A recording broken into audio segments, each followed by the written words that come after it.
And we are live. Hello and welcome to Saturday Night Florida Green. This is episode 22 of our globetrotting Pink Mohawk Pulp Cthulhu campaign set in the modern times. I'm here with my talented friends, Archon, Kizik, and Allie. Are you guys ready for our spooky Halloween episode? Spooky Halloween. Yeah, this is going to be a spooky Halloween episode. Speaking of Halloween, we've been watching Halloween Halloween movies with the kids. And I was like, man, what is everybody's favorite Halloween movie? Mine's Hocus Pocus. You guys like Hocus Pocus? Mm-hmm. See, my wife doesn't like Hocus Pocus, and it irritates me because I love it. Did she tell you why she doesn't like Hocus Pocus? No, maybe you could enlighten me. Shared childhood trauma. We had babysitters and grandparents that played that movie over and over and over and over again. I haven't seen it since I was a kid because of it. So it's just overwatched for you guys. Yeah. I can get that. But like, Bette Midler in that movie? Fantastic. Kizik, what's your favorite Halloween movie? I haven't watched it since I was like 10 or 11, but the Ernest Halloween movie. Oh, wow. Yeah, that is a callback. We were talking about the Ernest movies at work the other day because I don't think, like, my kid's never going to watch those. But they were awesome for what they were. I was mildly scarier than I ever wanted to admit. Do you watch like modern ones? Have you seen like Hoobie Halloween and stuff like that? No, my wife hates Halloween. I gotcha. Hoobie Halloween is that Adam Sandler movie. It was on Netflix. It's not Hotel Transylvania. Well, that's the other Adam Sandler Halloween movie. He's got a lot of them. I've never heard of what you're talking about. Well, it's apparently awesome, and I need to watch it, but I have not seen it, so I don't know if those merits are going to hold up. Archon, what's your favorite Halloween movie? So does it have to be a Halloween movie, or can it take place during Halloween? Kind of like Die Hard's my favorite Christmas movie. Yeah, it can take place during Halloween. Boondock Saints. Boondock Saints it takes place during Halloween. It's probably my favorite movie. It takes place during Halloween. Now, if it's got to be a Halloween movie, I'd probably say Sleepy Hollow, but I don't even like that. That's better than. But I don't like Halloween movies as a rule. If the only sort of Halloween movies I will watch, as Allie has recently discovered, are like kids' Halloween movies. I thought Boondock Saints was St. Paddy's Day. The second one is. The first one takes place during Halloween. Or right before Halloween or something like that. Huh. Allie, what's your favorite Halloween movie? Probably Halloween Town. That's what we've been watching. We've been watching a lot of Halloween Town. Or Scream. Finally picking a horror movie. That's yeah. Are you guys like not big into horror movies? I'm not. I like horror movies, but I don't associate them purely with Halloween. Right. Curious George, a Halloween Boo Fest. That's on heavy rotation right now. Wow. I've not seen that one. I watched Cabin in the Woods. That was good. I enjoyed it. I watched The Terrifier. Ah, yeah. Is that any good? Yes, it is good, but I don't know. Did it terrify you? No. It's a slasher, and there's nudity for no reason, and there's blood for all the right reasons. Like gratuitous. Yeah. See, I like movies that are just on the edge of horror, like Tremors. It's technically not horror, right? But like, is it a creature feature? Because I like Lake Placid and Anaconda and things like that. Oh, I was about Those to are my say, jam. like, if Lake Placid, because I don't define that as a horror movie. That's too funny to be a horror movie. But Lake Placid and Tremors movies, they are amazing. Love those. Jurassic Park, I like that. I don't consider that to be a horror movie, though. I think it's. Yeah, I don't know if it's. Yeah, it skirts that feeling, I guess. I think a kid, when they see it, it's terrifying. It could be a horror movie. Like Jaws is not a horror movie, but it's scary. I think it was billed as a horror movie, though, right? I think that's totally what they were trying for when they were doing it. I mean, I think Jaws was billed as a horror movie. I don't know if Tremors was, though. Yeah, I don't know either. It's been a while since I've seen an advert for Tremors, but God, it's a good movie. I've seen It's all a good of them. series of movies. I was gonna say, I've seen even the later ones. Those are good. The only one that I wasn't super fond of was the one that took place in like the Old West. Back to Perfection. Yeah. They did the whole time machine thing from Back to the Future. It wasn't a time machine, but I think they were just taking advantage of the Western lot that somebody had already built for another series. But yeah, Hocus Pocus is my jam. The second Hocus Pocus, not so great. Oh, I didn't enjoy that one so much. But I haven't seen that one. Yeah. If you do watch it, I want to get your opinion on it. Is that... Do you mean the one that like recently came out, or am I missing? Yes. Okay. No, it just recently came out. And to be honest, I like Beetlejuice. I haven't seen the second Beetlejuice yet.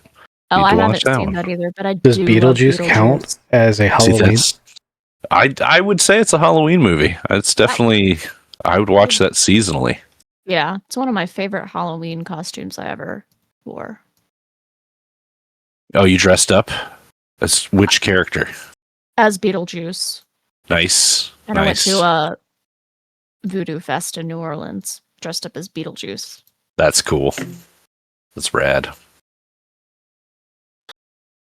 Oh man, that'd be cool. All right, so let's start with our luck refresh. Let's get that luck refresh going. Have you guys roll that D100 percentile dice.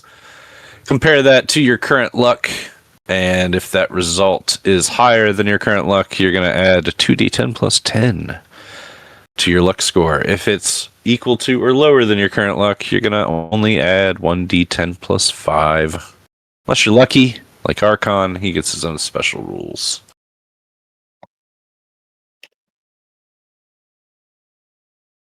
Now you got mods. I forgot to take that off. Figure your roller out. Well, what'd you get? 70? A 70 is still higher than a 68. Oh, wow. Nice. So you can add 2d10 plus 10. Well, that's Mine's lower, so I do 1d10. 21. Yes, it's 1d10 plus 5 for your luck.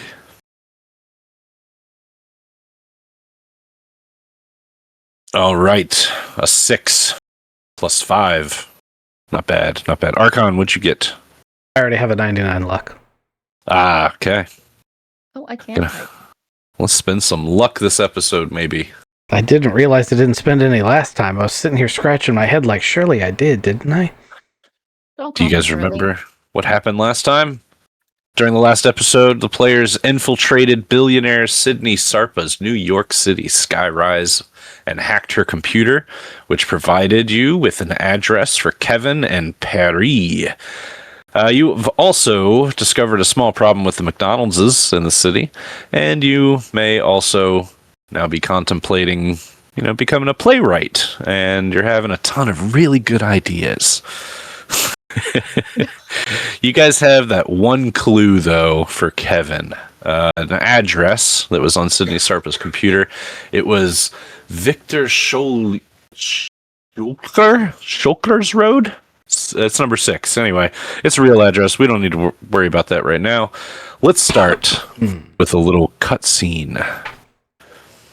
The sky over Tampa is bright and clear, and sunlight filters through oak branches casting shifting shadows on the grass. There's a light breeze moving through the Spanish moss, and the air smells faintly of earth and fresh-cut lawn. And a small crowd stands around an open grave, and the Reverend speaks with a steady, calm voice, giving a simple, familiar eulogy about love, memory, and rest. Ruth Finch stands near the front, holding the folded program tightly in both hands. Her shoulders shake as she listens. And Silas Kincaid stands nearby, straight-backed and silent. His hat rests against his chest. His expression is still and unreadable. His gaze is fixed on the casket. Marge is standing at his side, her hand in his. She doesn't speak, just stays close. And her brightly colored dress adds a touch of color to the line of black and gray. Behind them, a few of Milo's friends shift in place. Some wear sunglasses, some hold their hats in their hands. No one really knows what to say. And the Reverend finishes speaking, and the attendants slowly lower the casket. The ropes make soft creaking noises as it descends. Ruth lets out a quiet sound, and Silas just remains still. And the sun is warm on the grass, and birds sing in the trees. And it is a calm, beautiful day. And the sounds of birds singing fades out in the background as the scene shifts to hours later. The Florida sun has given way to the soft hum of fluorescent lights and the quiet of this briefing room. There's a large table here, and right now it's got a remote slide projector that's covered in printouts, maps, and glossy photographs. Black and white images of narrow stone tunnels, aerial shots of Paris. Silas stands at the head of the table, still in his funeral suit. His jacket's off, his sleeves are rolled up, and his tie is loosened. You know why we're here. We don't have time to waste. This is where the trail leads. Paris. We've got an address. Silas grabs the clicker to the projector remote, and the projector turns on and hums to life, and the first slide shows a grainy aerial of Paris. Let me pull that out for you guys. This grainy aerial photograph on the slide projector. He pulled out his phone and said... He's old school. He's got an old school slide projector. All right. So anyway, everybody sees that map. I'm sure you know about the jewelry stolen from the Louvre. Interpol has had two names pop, Levi Strauss and Mormont Nicobar. Both are known associates of Kevin in the Cult of the Unbound. They must be desperate for cash now that their funding has been quote-unquote pooled. He shows you some photos of the missing jewelry from the Louvre, and I need a knowledge check from everybody. The no check. I'm decent at that. A no check. Oh no. Oh no! Oh no! And I want to score lower when I roll on this system. See, yes. I passed it, but just regular pass. I rolled a 001. Holy moly! Now role play how you know whatever information he's about to give you. Oh, come on, man! I got a guitar. It's going to be my problem. 47 out of 70. All right. We all passed. Well, yeah, you all passed. We're so smart. Kizik probably remembers it almost exactly. But when you guys were in Lake Superior in the bathysphere, and you guys were going down to meet Razor Thorn, there was a mermaid swimming out outside the glass, and she had this blue stone on a necklace.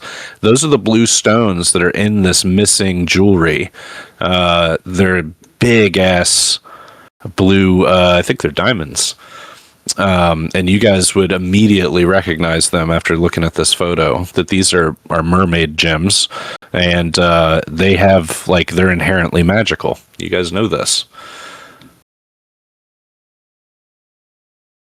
No, those was on that beautiful mermaid we saw. Like, you guys were kind of concerned that she was a bad guy, and she kissed the thing, and as she was like right in a thing, and those are the exact same gems, right? I was concerned that you didn't seem to know whether or not you wanted to eat her or yeah. Anyway. Yeah, those do look like the same gems. Yeah, I think the doctor's I think she's spoken for. Oh yeah, he's here. Razorthorn. I've got the map covering everybody up, but Thaddeus and Razor are both here. Yeah, it's a very big projection. Thaddeus with his German accent and Razor with his French accent. They will be here to help you guys. But right now it's Silas, and Silas says, look, I think the plan should be to head to the address and confront the cultists. You know, they might put up a fight, but might be worse than that. They might flee into the catacombs.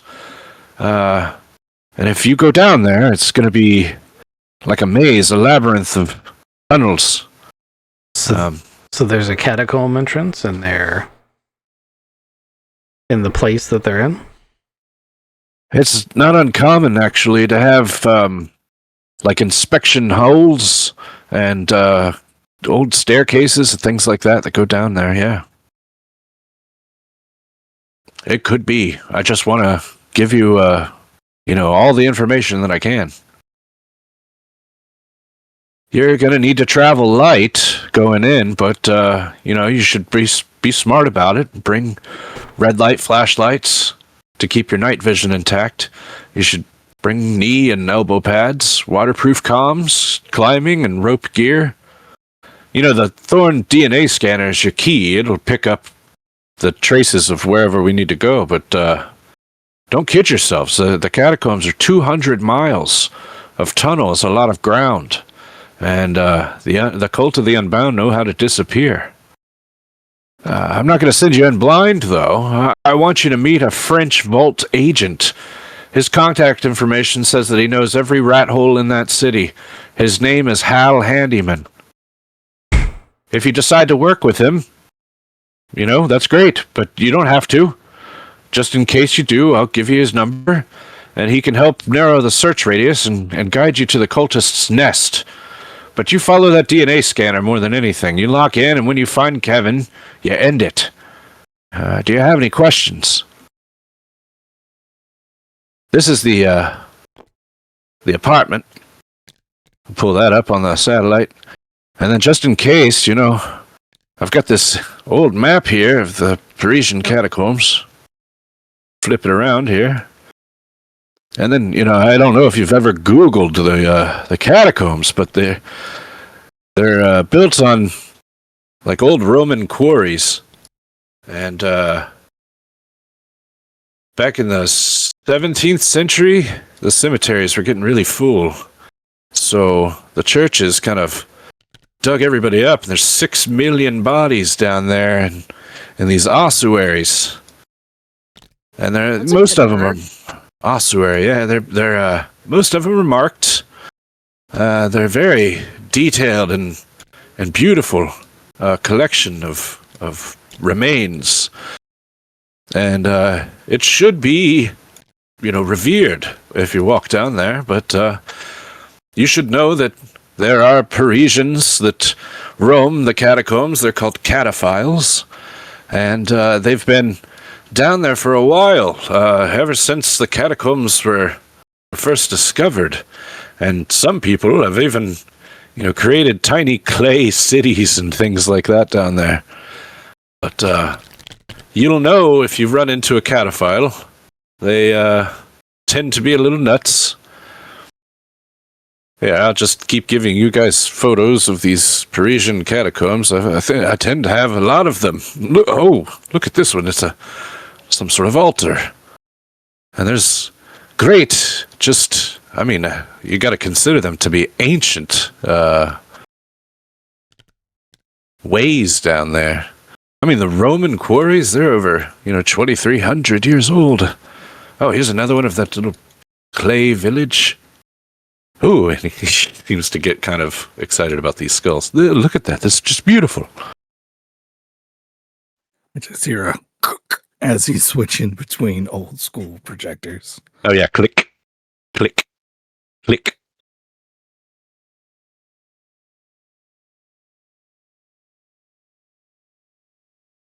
I like the term cataphile.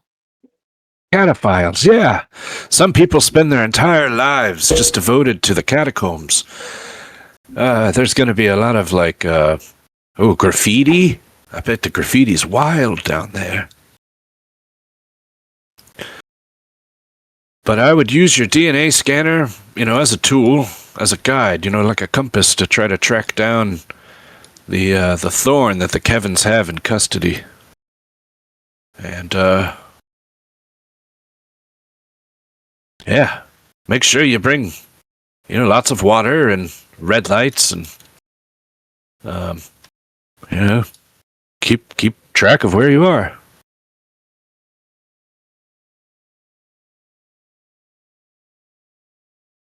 Okay. Do you want the phone number to Hal Handyman? You don't have to call him, but, if you get stuck anywhere in France, he might be able to help you out. He's pretty handy. Oh, yeah, no, that sounds like a real good somebody to help us out. You said his name is Hal? That's Yeah. Oh, yeah, she said that's a French name. I never heard it, but let me put can you share that contact with me on the phone here? Sure thing. I'll send it to you right here. You asking Silas to airdrop a contact? Is that what it says? It's beeping on my phone, and I pushed the button, and since now I got a Hal in my phone. Marge showed me how. I love this. I love this growth. Yeah. I got a guy who can help us. We're going into the bone tunnels. That's real scary. But I think you said red lights is better. I could see pretty good in the dark, but it was a suggestion to, keep your night light or night eyes, adjusted, but you take whatever you feel like you're comfortable with.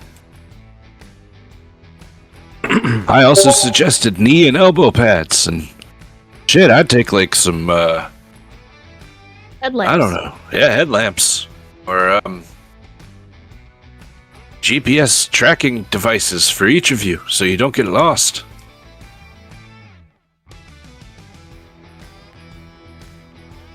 I feel like Graham's like packing a gear bag saying this. He's like, yeah, night vision monocle, flashlights, red light, green light, blue light. We can fit all that in one. Rope and climbing gear. Get some belays and all of that Fine, stuff. get your damn rope. Maybe we have like headlamps that can switch between red light. Yep. Regular light.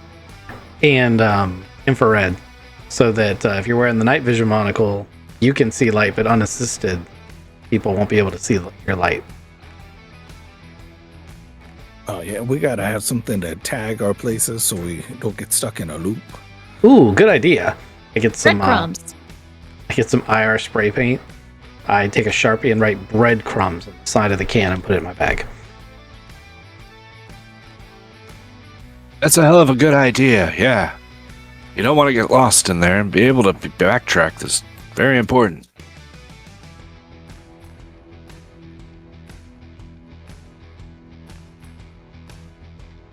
Anything else, angels?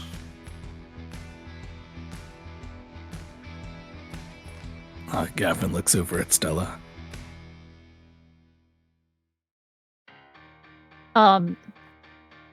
Maybe like a little translator thing. You don't speak French? I mean, you can't be around me 24/7. He's just blinking, looking at her. That thought did not occur to me.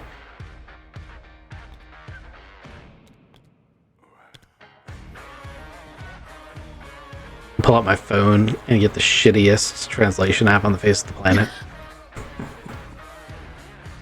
I'm paying $5 for that. What are you talking about? You're a fucking multi-billionaire or whatever. Yeah. I'm not gonna pay any money for this. I just yanked the phone out of his hands and put my own translation app on there. You guys got a book or something? Like top 10 phrases in French? You can listen to a tape on the plane. Let's go. Oh, I know fromage. That's cheese. Avez-vous français? He's Gavin Sharp. He wants sharp cheddar cheese. No snails, please. Escargot. My cargo. 150. Swiftly. Sorry. That was probably Thaddeus. No, that was Dave. Dave was definitely singing Biggie. All right. Well, it seems like you guys have everything packed up and ready to go. Good luck. If you need anything, you know where I am.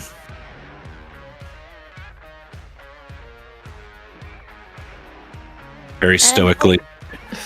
Yep, Oh. he's gonna walk away. Go talk to the Codex about something. Let's put all this stuff away.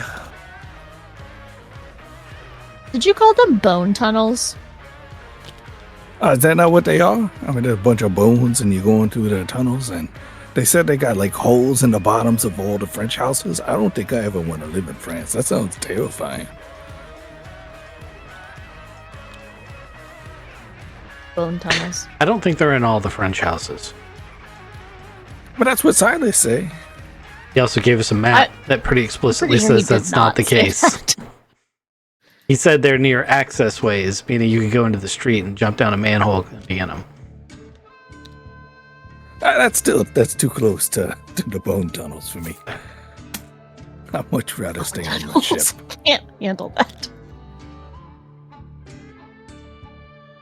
So we back out of the Samuel L. Davis cigar factory, and we head to Tampa proper.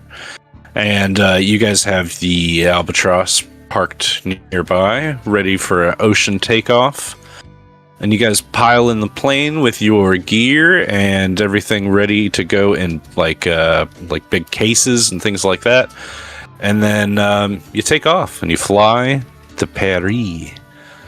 There's 2 airports in Paris.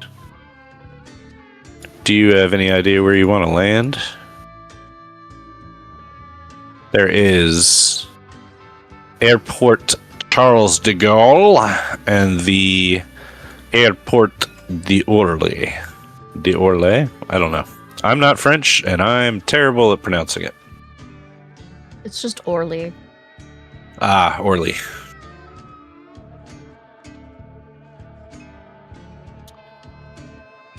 Sweet Paris.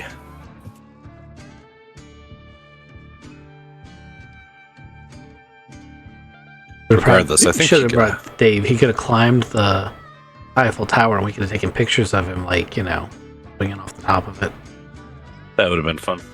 Yeah, they would have loved that. He's a fucking gorilla. What are they going to do?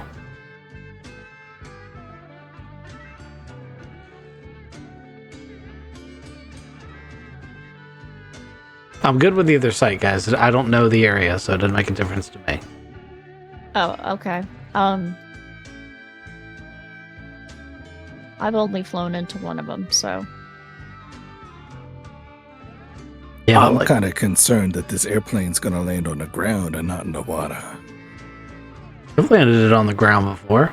It's got wheels. it's allowed to do that. Yeah. I think that Graham would look genuinely offended. What are you trying to say?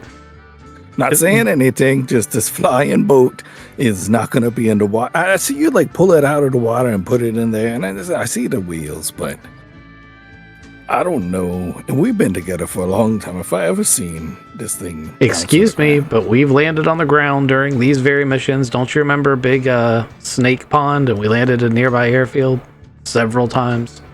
Are you Yeah, but okay, Gavin? There's a big snake there, and I forgot about that. I'm not feeling too good. I didn't like leaving the houseboat because we was going to these scary bone tunnels, and the plane's not going to land in the water. Once we get back down, I vote the one that you said it didn't have a D in it, the Orly, but it's just the Orly, right? Sure. Is that Paris Orly Airport.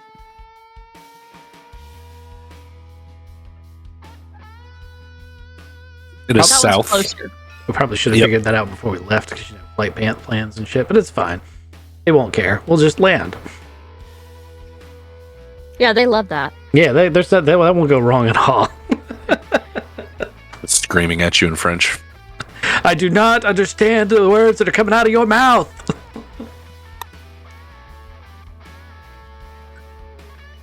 So you land at the airport, and Marge has gotten you guys a car and a driver, just like last time. And his name is Pierre, and he will greet you guys. He's got a hell of a mustache, but other than that, he is just completely shaven bald. No eyebrows, just a mustache. And he takes your gear and helps you gear it out of the plane. And he puts it in the car, and then he says, "Oh, where would you like to go?" I think we should make contact with this Hal Handyman.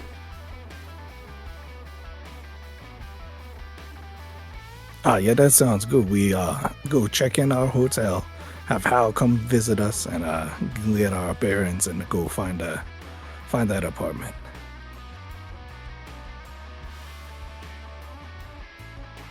So Yeah. to the hotel, Mr. Pierre. Which hotel are you staying in? You just pick one. I was about to say, you started this shit, Gavin. Oh, sorry. Looking, it's tough to read the maps. I don't know which. Oh, that one says hotel.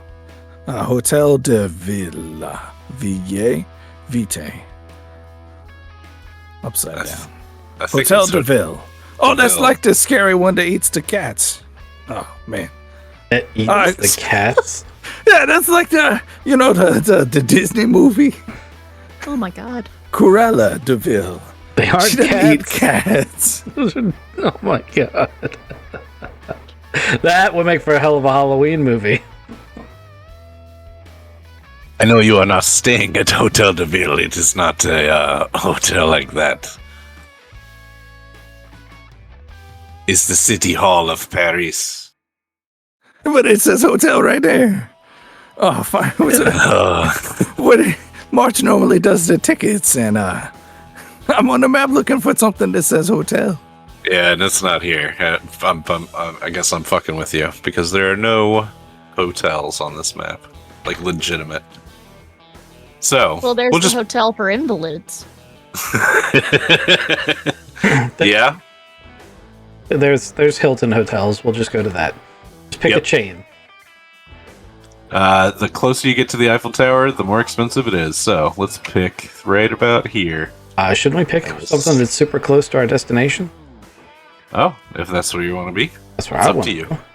What's in Luxembourg?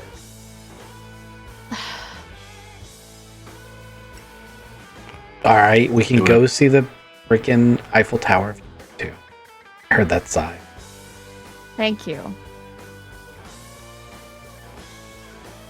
We want a hotel that you can see the Eiffel Tower from. We've changed priorities. Ooh, okay. Okay, so right there on the river, and with beautiful tower views, you guys stay in a very expensive hotel. I'm totally getting room service. Oh, yeah. Can I move this? Yeah. Hold on. Let me unlock it. Where do you want it to be? Should just ask if she can move it.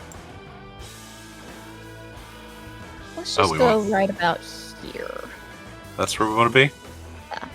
Can Okay. still see the Eiffel Tower. We're on the Champs-Élysées. It's nice. Good place. Beautiful. Okay. Pierre will get your stuff and help you pack it into this beautiful hotel with all of the French styling and grace that the best of Paris has to offer. You guys are like bell-hopped to your room. There's, sweets that you guys will get not on your pillow. Like, as soon as you get into the room, they give you chocolate. It's French chocolate, but it's chocolate.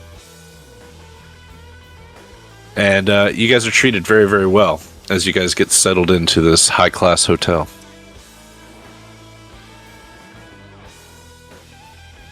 Is it 3 separate rooms? Can it be like a suite? Each have a room Sweet. that connects? Yeah, sure. On the master bedroom.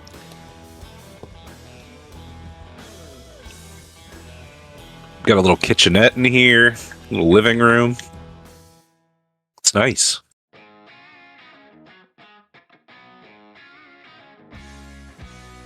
You're ordering room service? Is that what I heard? Oh yeah, Mhm. very expensive.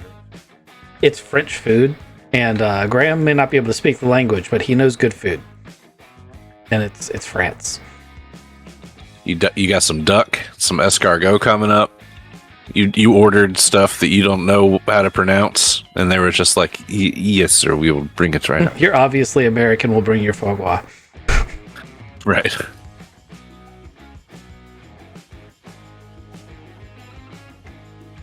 The only word that old Gavin knows is the fish. So we went to the fish section of the menu and pointed at like 3 different dishes.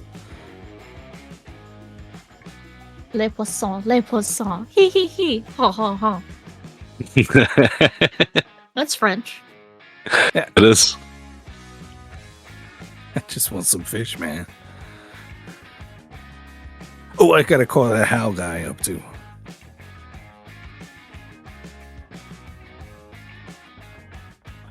So the a maitre d and 2 other guys will come up in red tailcoats and pushing carts. They'll push food into y'all's room, and then they take the big silver lids off of these steamy dishes in a flourish, and then they bow, and then they walk out and leave you to your magnificent meal.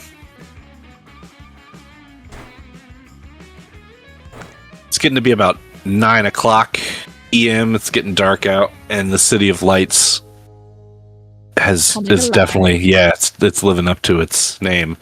You guys will look out this window, and the lights on the tower are up, and the skyline in Paris is beautiful at night, and it's very lively outside. There aren't a lot of like air conditioners in Paris. Everybody just prides themselves on the beautiful weather most of the time, so it's open windows.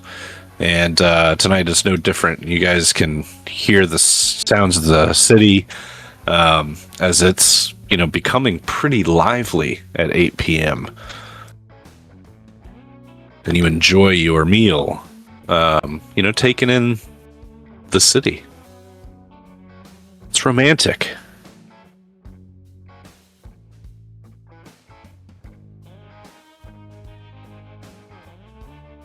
You guys want to get anything else done? Yeah, man, I want to call the Hal handyman guy. All right. So you dial the number that Silas Kincaid gave you, and after 2 rings, a voice will come over the other side, and he says, "Who is this?" Yeah, this is old Gavin. I'm a friend of Silas. He gave me your information. Said that we're in Paris and you know every nook and cranny of Paris here. This is true. Silas is a program agent for the Vault in America. Yes. Did he tell you the code? I could text him real quick. I'm fucking with you. I was gonna say Toofler, but I don't think that's the right one either. No, please do not yell German names to me. Where would you like to meet? We're in a real fancy hotel. We got like 12 extra plates of fish if you want to come meet us in this hotel. Okay. I will be there in a half an hour. It's nice to meet you, Mr. Howe. I'll see you in a little bit. I shall see you soon. Hey guys, that guy was way more French than his name let on. So, yeah. Maybe it's like Al Andiman. Maybe he's overcompensating. He's gonna show up and be like the most German-looking dude we've ever seen. Why are you wearing those He did not- Oktoberfest overalls? And that hat. Lederhosen. Yeah. So if you guys just want to chill for half an hour, you Now I'm will. hungry. Okay. You get to eat all of the great foods. Maybe order up a bottle of wine. Wine is cheaper than soda there, so Well, cheap wine is. Who goes to France and gets the cheap wine? Everybody, that's where it's made. it's still good. That's true. Yeah, I guess so. Gavin keeps getting coffees, but they're too small. And what you don't want to order in France is a Jack Daniels. So after 29 minutes and 50 seconds, you hear a knock on the door. I go to answer the door with my pistol pressed up against the door so that whoever I open it for can't see it. Do you look through the peephole? Rookie mistake, you don't do that. I'm just kidding, I can look through it. You see a wide-brimmed dark brown hat that, like, foreign spies would wear, and a trench coat. The area between the hat and the trench coat is confusing to you. What do I see? Well, through the fisheye lens, it seems to be like deep inset eye sockets. Maybe the forehead is just really pronounced. Do you want to just open the door? I'll open a crack and say, what's password? Your friend did not give me a password. Yeah, I'm fucking with you too. And I open the door. That's a very good joke. Alright, you open the door. And I need sanity checks from everybody. As Hal Handyman is standing on the other side. That is 3 raccoons in a trench coat. That is really disturbing. I don't like it. Alright, well, if I fail the sanity check, what happens? Do I shoot him? It's up to you. Short character sheet open. I forgot to send you. Ooh, I pass. I really don't like it. A 93, is that a fail for you? No, it's not. Oh, wow. I'm very sane. You guys are very sane. Questions? Thick. What are you saying out loud, man? Gavin did not like that at all. He wrote a 65 out of 34. Oh, you really don't Oof. like it. Luckily, I'm the one with the gun. I really don't like it at all. How do you not get like stopped in the street? Like, Is he all hands? On deck. He is a very handsome man. And on face? because Yeah. I'd just like to take this moment to say, this is your fault. Imagine trying to play that slap game with him. Yeah. Rock, paper, scissors. Hot hands. Oh yeah, rock paper scissors would be horrible. So his mouth is two groups of fingers. So you No. can see his like fingernail teeth, right? Ooh, And they open up and they're like, "So, is this your first time in Paris?" I hate it.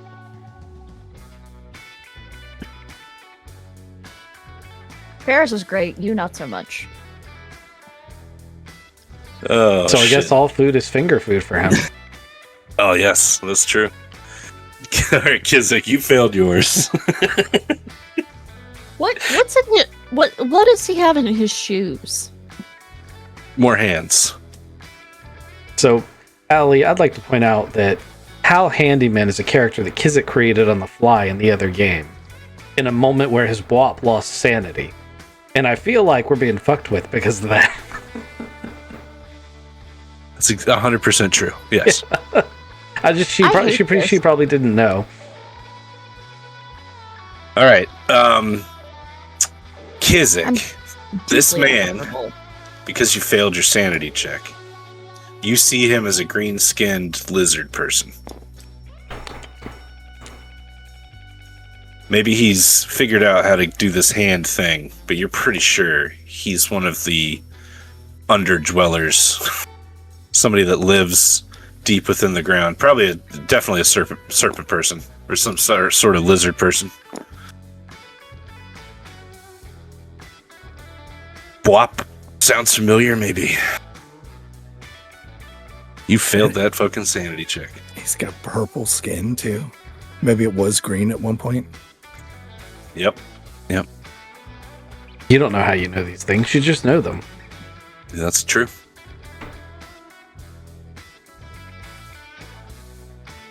Gavin is still like staring at this alien creature that he's never seen before. I want to go back to my original question. Graham looks at Hal Handyman and is like, how do you walk down the street without getting noticed? Parisians usually mind their own fucking business. No, they don't. They famously don't. Well, when they see this, they tend to look the other way. That's, I can't argue with that logic. I really can't. That tracks. A face wanna only a ask? mother could love. I think I'd rather have lost or failed that sanity roll and seen him as a lizard person. I Would think that help you? I'm guessing your mom was like a palm reader. Ah, that's a good one. Very good. Very good. Manicurist. Is on point. Manicures are very expensive. Yes, I have heard it all. No, I have unfortunately run into a artifact of horrible consequences. An old wristwatch that turned me into hands. What are your organs made of? Hands. I am all hands on deck.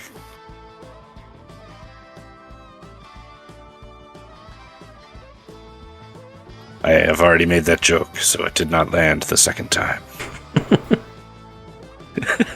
Uh-huh. Okay, so, desperate for money after their funding was pulled. I'm pretty sure the Unbound just, pulled that daring heist in the Louvre. They have stolen the jewels. So it was two masked men with rotary tools. Like chainsaws, but they weren't. They were battery operated, That's cutting wild. tools. Yes. So, if they were so desperate for money, why they steal magical artifacts? Like, they had to know that was going to trigger Volt agents. This is a good observation, yes. I believe that they are after the magic in the diamonds. The diamonds are capable of doing great things and perhaps amplifying whatever mystic shit the cult is up to. Sorry, I just need to back up. You said that this situation is a result of you encountering an artifact? Yes, that is true. Could you describe that artifact in great detail? I just want to make sure I never encounter it. Yes, unfortunately, you will never encounter it because it was destroyed. I thought that destroying it would restore me to my previous handsomeness, but it was not the case. I am forever cursed. Now you're handsome. Yes, very good. More like hand all, but... Ouch. More than you can handle, yes. Anyway, I believe they are using the magic in the jewelry. The jewels that they stole could provide them a lot of power. And who knows, now that Kevin... Oh, no, sorry, this guy doesn't know that. My bad. I didn't say that. Who knows what they're capable of?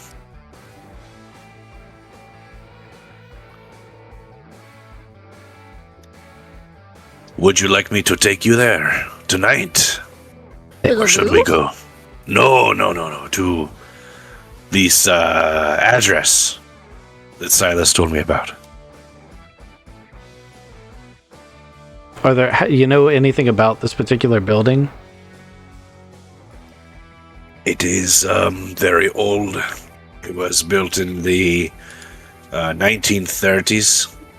It's one of the older buildings on that street. Probably has access to the catacombs below.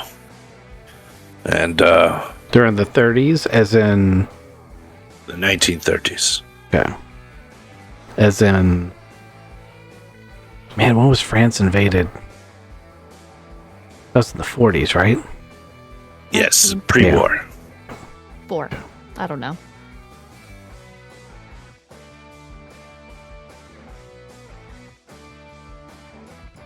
It doesn't seem to be lived in, from what we can tell. There has been nobody living in it since the 50s.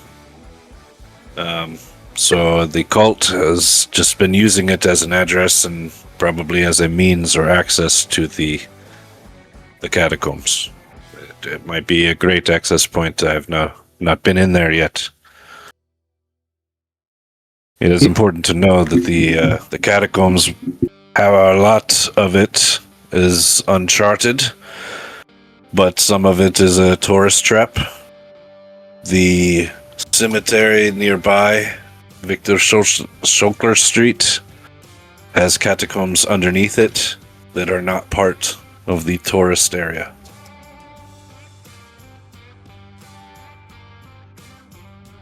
All right, what are your thoughts, guys? And what's our objective here?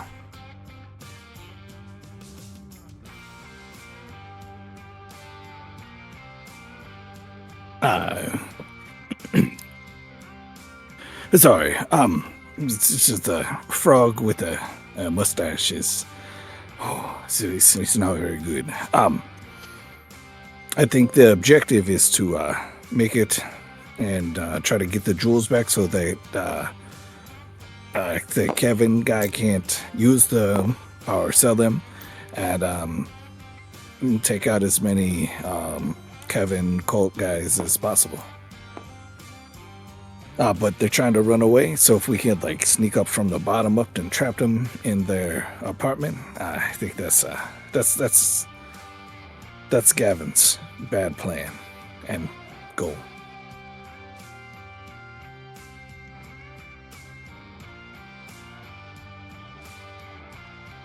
Do we think that they're holding that last brother in the catacombs? That's kind of why I want to know what our objective is. Is our objective to kill them, get the jewelry back, or get the brother back? Like, in order of priority, Yeah. what are we concentrating on here?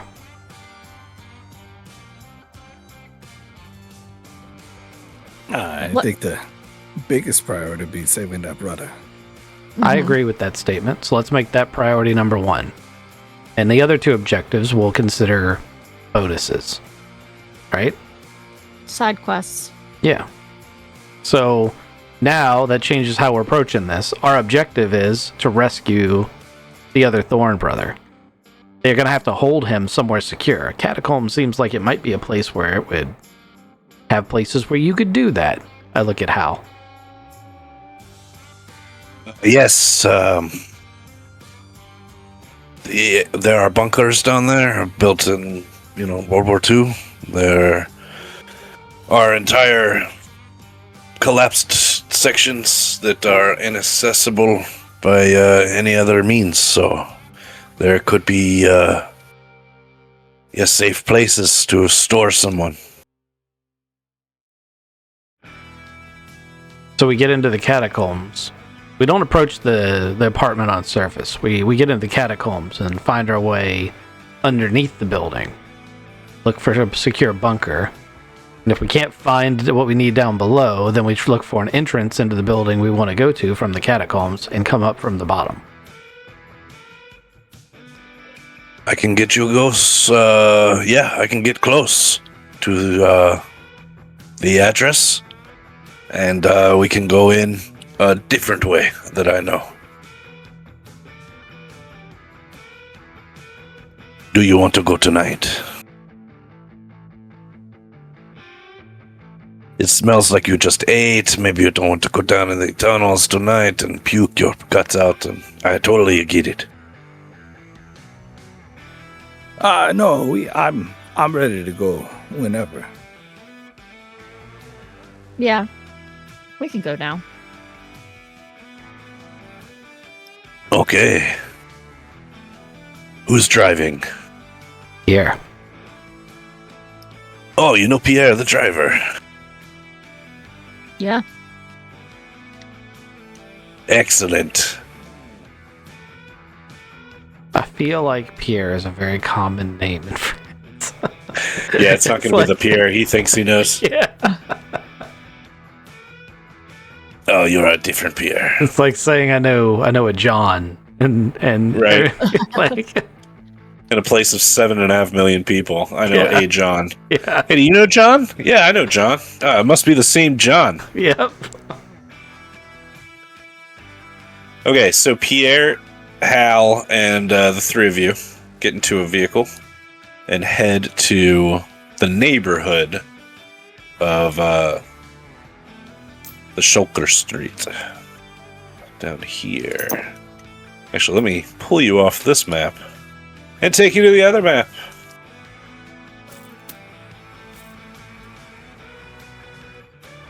Yes, we have to save the other Thorn. That's the answer to the question I've been asking myself this whole time, which is, why wouldn't it be more efficient to just use an airstrike? There is a reason.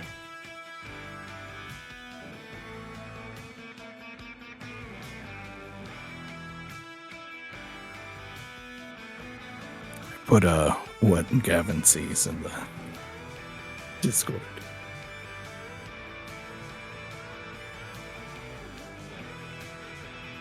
What tabletop? Oh, it goes 20 Mar. Yeah. Oh, that's beautiful. Oh, I like him. Yeah, I like him a lot. He looks like, No, he doesn't. Never mind. I am going to save these and import them into the table. Give me a second. I'm seeing a certain mustache theme, and I just want to point out that oh man, do I still have it somewhere? That there's a picture of Kizik that looks amazingly like that. That's just what the AI thinks a French mustache is. Yeah, it was just a coincidence that you AI generated something that happened to have like your signature mustache on it. Your signature mustache. I've got a bit of French in me, if you know what I say.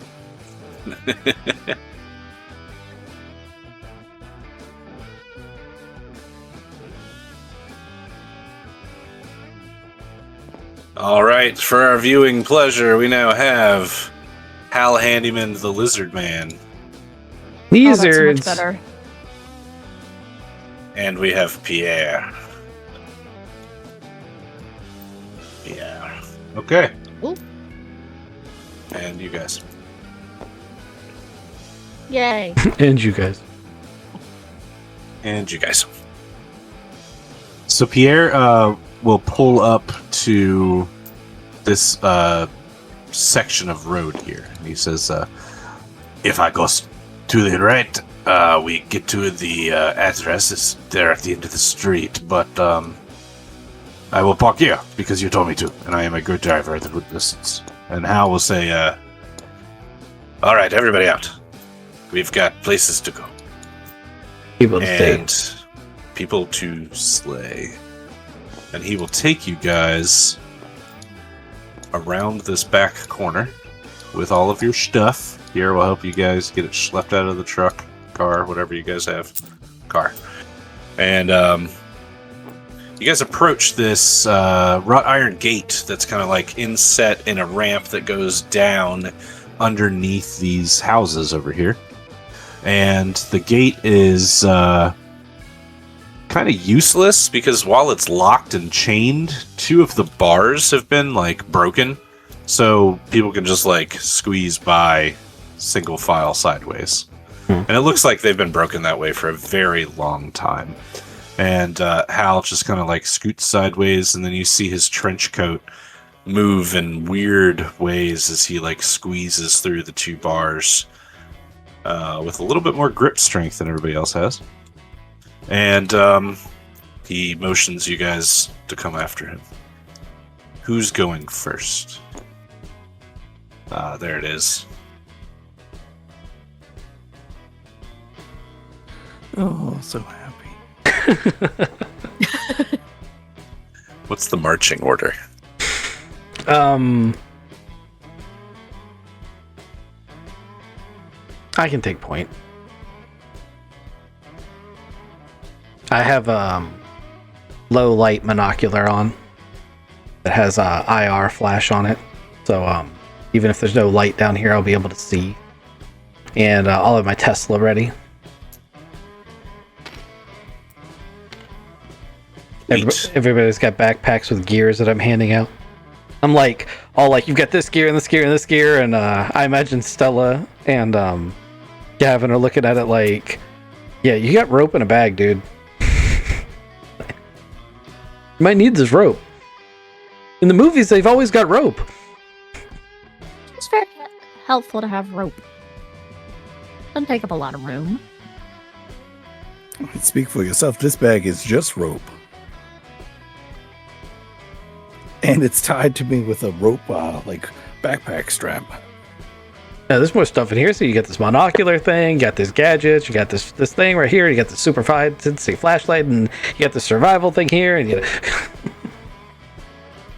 starting to get the impression that Graham has become a little bit gear obsessed. His weird science trait is taking over. He can't have a flashlight without fiddling with it.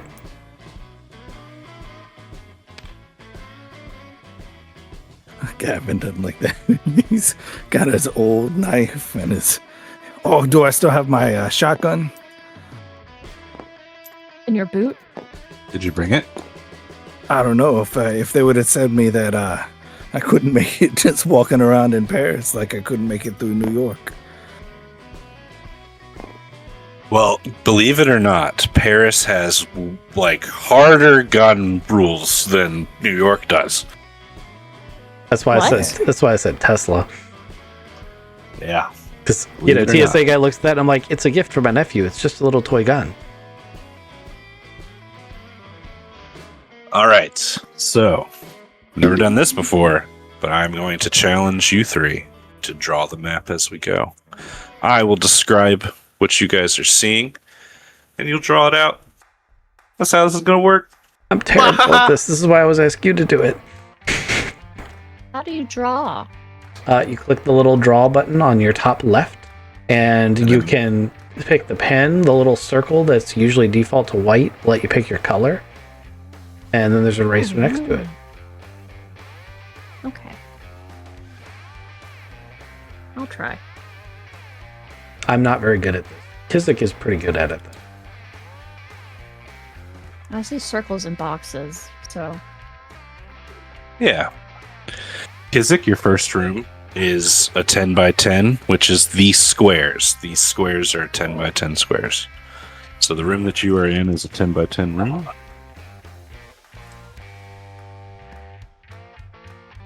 And Hal brings you down here, and he says, well, that's too big.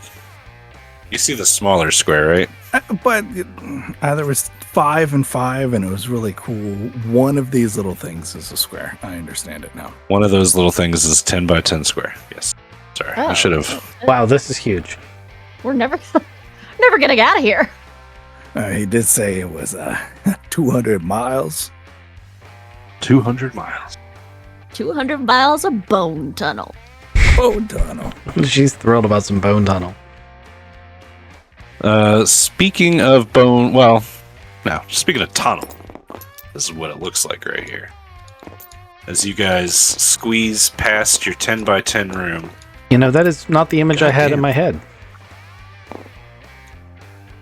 Your 10 by 10 room, it squeezes down into this tiny tunnel.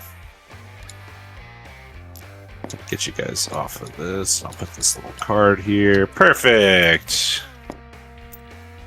And you guys will head down this tunnel for about 30 feet. So it's just this one and 2 more squares. To cap of that. And you guys are like barely standing up straight. You'll have to hunch a little bit forward in this rough stone tunnel. But as you guys make it through this little hallway, it opens up into another larger room. And I gotta find the card.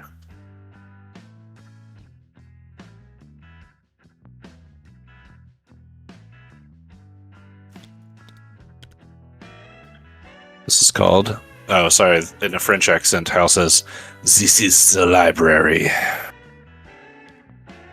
It is a place where cataphiles will bring books, kind of like an open library. I don't know if you guys have those in America, but people will bring things and donate them and just leave them here."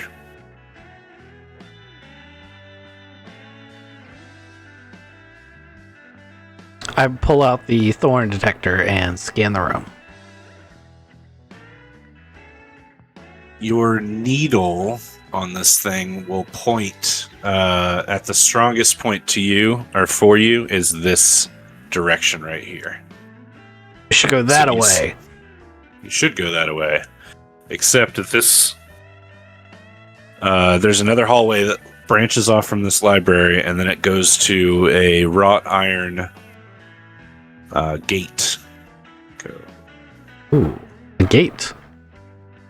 Here's where the gate is. May I attempt to pick the lock? I don't actually have this skill, but I'm gonna try it anyway if you'll let me. You sure can.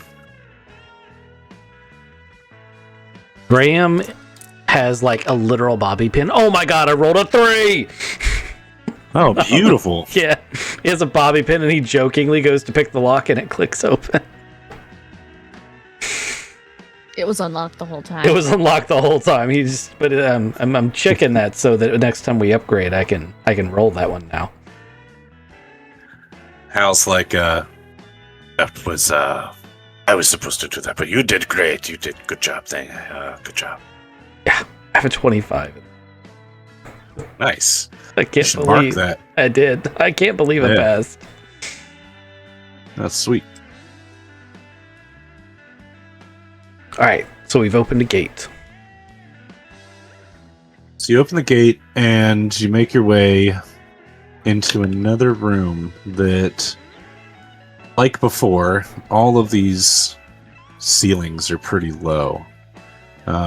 This room is a 20-foot long and 20-foot wide, Kizik.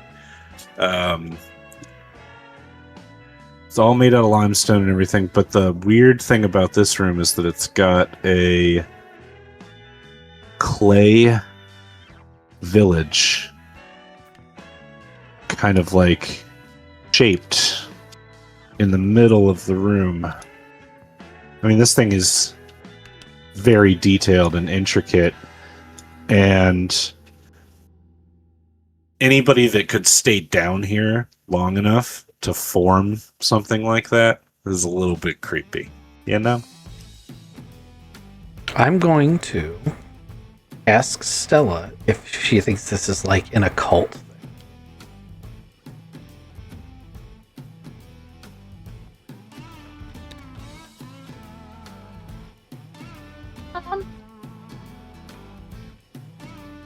I'll look around, see what I can pick up. I don't have a definitive answer for you right off the bat. But usually that's a roll, or the GM would I'm give you the working relative, on it. or the GM would give you the relative knowledge if it doesn't require one. You can try an occult roll. Ooh, 83 out of 89. Hey, it's a pass. There's nothing occultist about this play village. It was made by somebody that was pretty artistic, and they decided that this was going to be their medium. It's partially flooded in here, which will hint at you guys later on that there's probably some water features. And that's not going to be comfortable. Already down below in the catacombs, and then you introduce water to it. It's just yucky. Ooh, can I put my willies on? I'm gonna have waders. Absolutely. After going through this room, Kizik, you enter a four-way intersection. One goes north, with a hallway going north, a hallway going east. You're coming from the south. Yep, that'll be fine.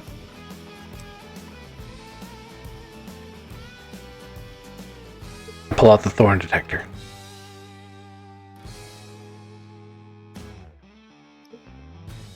So the easternmost, Yep, right here. This is caved in. Actually, give me a no roll. No.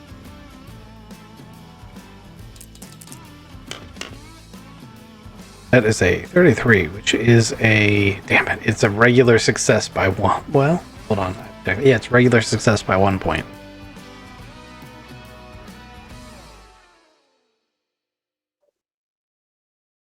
Anybody else pass?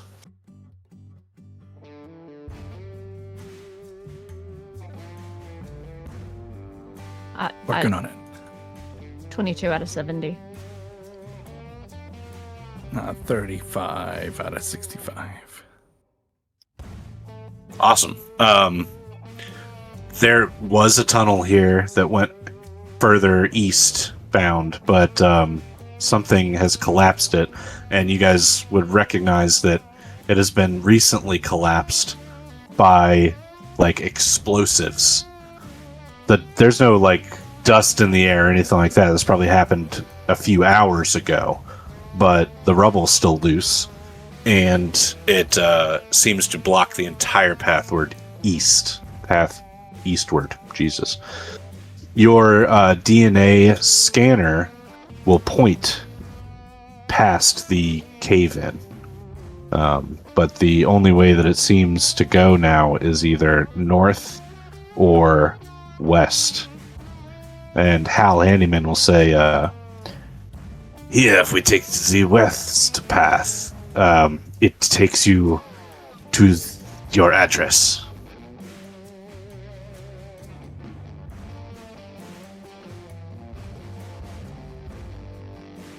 If you still want to go to the house. Can I tell if the explosives were mounted from this side or the other side when they were they planted on this side? They were planted on the ceiling of this chamber, and it collapsed it.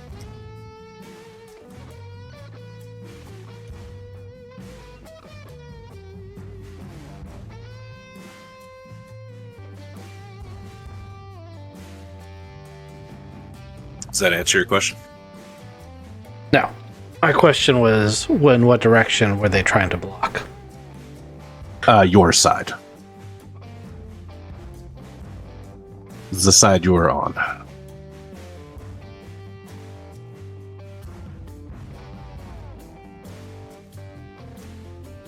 Go ahead. Our Thorn may have gotten loose. Making explosives would have been within his purview.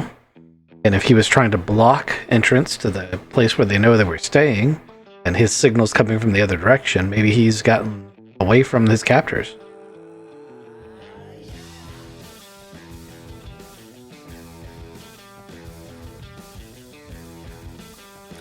Or how? You know another way to go that way? We can continue north, or we could go west to the apartment.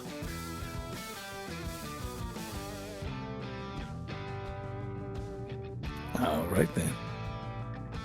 I vote we go north. Okay. With that, let's do it. Yeah. Okay. So you guys head further north, and like before, I need to get you guys up here. Can I, on those stairs, place a laser, a trap camera that's tied to my phone that's infrared? So if something comes down the stairs, it'll trigger the trap camera and send a picture to my phone. Sure thing. Let me show you what the stairs look like. You can go over there and check them out. It's a set of spiral stairs that, you can absolutely put a little laser anywhere in there to trip and send you a photo. Okay. I set that up. And then I follow the guys to the north. I'm working very hard. I know. Just remember, those all get erased. So we gotta take a picture of it. Right.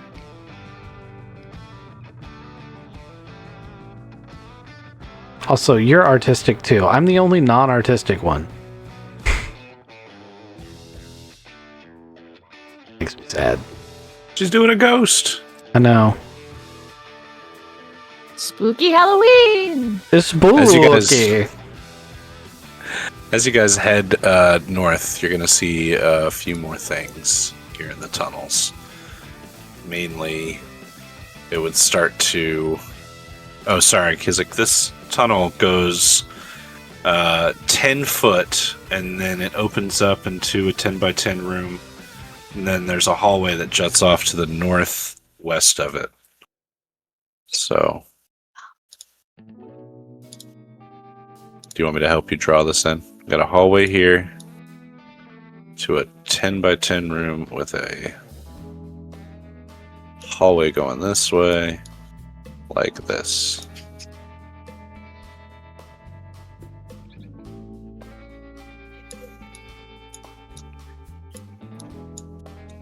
This first 10 by 10 room is kind of like an ossuary that you would see in the touristy part, and your lights illuminate just wall of skulls in a very organized manner. But as you guys move through the next 10 foot by 10 foot room, like this.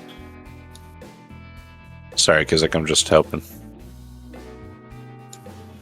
These further rooms end up becoming just a mess and even dead end in some places.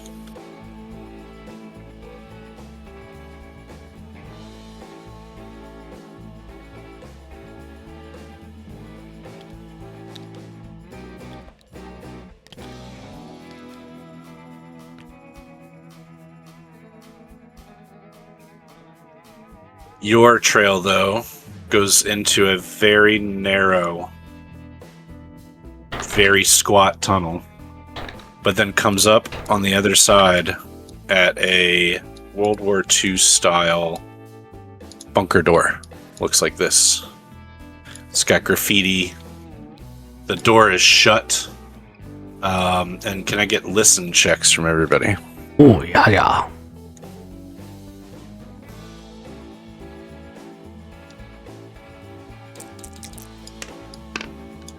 39 out of 20. That's not gonna make it. I failed mine. Oh wait, let me Very check. much Let me so. check my other sheet. It's not the right sheet. Nope, still 20. Got a 36 out of 39. So Gavin's the only one that hears it? Sounds like I'm too busy setting up my thing on my phone. Yeah, Gavin is trying real hard not to touch any of the skulls. And he's listening real hard ahead. He's trying to make sure that nobody sneaks up on his friends. You don't hear anything coming up from behind you guys, but on the other side of this closed iron door, or steel, I think it's probably steel. On the other side of this World War II door, you hear the subtle rhythmic bass of music.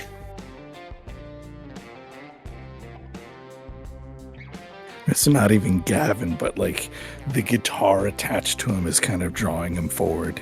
And then he turns back around to his friends and he puts his finger up to his lips and then he points to his ears.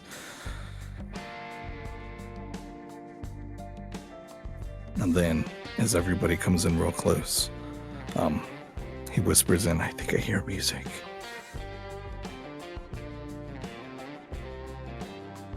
Okay. Then he's gonna try to like stealthily open the door. All right, you go to stealthily open this very large metal door. And you go to push on it and realize that it's going to need a lot of oomph to get it open. Can I get a strength check, please? Or do you want some help? Gavin's not gonna ask for help the first time. Like he does the thing where he like puts one hand up to it and he kind of pushes and it doesn't go anywhere and he gets real close to it. And then he takes a like steadying breath and he puts his shoulder into it and he tries to just shoulder it. The 41 out of 70. You push it open, and as it opens, you hear like way louder. Everybody starts to hear it now. This oonts, oonts, oonts, oonts. And then above all of that is this crazy like chanting. It's like it's like a crazy throat chant, I guess. But you guys will get through. There's this it's a little 5-foot hallway on this side, and it doubles back around like this with this long, here we go, in the middle. It was easier for me to draw it than describe it to Kizik. And then on the other side of this like S curve is a huge room with this massive mural painted, just graffitied on the side of this thing. This room is probably 30 feet by 30 feet. And then on one side, it's got this big mural, and on the other side, I mean, it's got just graffiti paintings. But that's the walls. The real focus of the room is the rave that's going on in here, and the 50 or so kids that are set up in here with a professional DJ and lights and fog machine and the whole 9 yards. As you guys come around this corner, it's just oots, oots, oots, oots, oots, oots, oots, and these Parisian teenagers are having the time of their fucking lives down here to this Mongolian throat chanting dubstep music. Wow.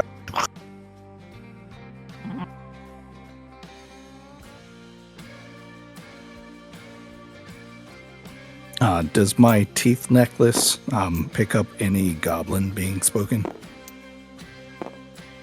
It's ghoul, No. not goblin. Yeah, it'd be cool. No, you don't pick up any ghoul, but like there are so many people in here that you're going to have to press through them to get to the other side, to get through this chamber.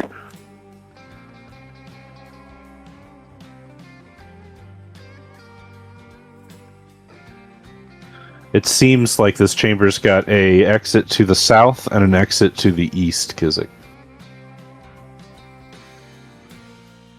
Gavin's going to look back at Graham and point to one of the exits, but it's still too loud.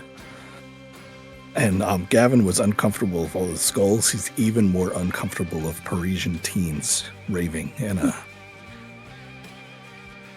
Graham just doesn't know how they got power down here.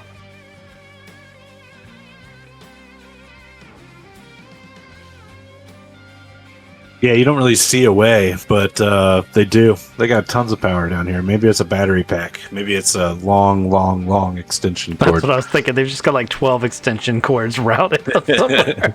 There's some dude above ground going, where the fuck are these going? Right? Why do they keep taking the drill and boring a hole straight down through my yard? I don't understand. I did not use all this power. The utility company is fucking me again. The light bill. Well, then take a nap.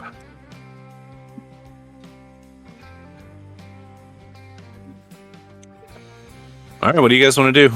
It's like 50, 60 people in here. Just oots, oots, oots, oots, oots. I mean, they're probably high on X. We'll just move our way through. We'll just, like, bob and bounce a little bit as we go through, like we're part of it. Then Yeah. we'll get to the other side.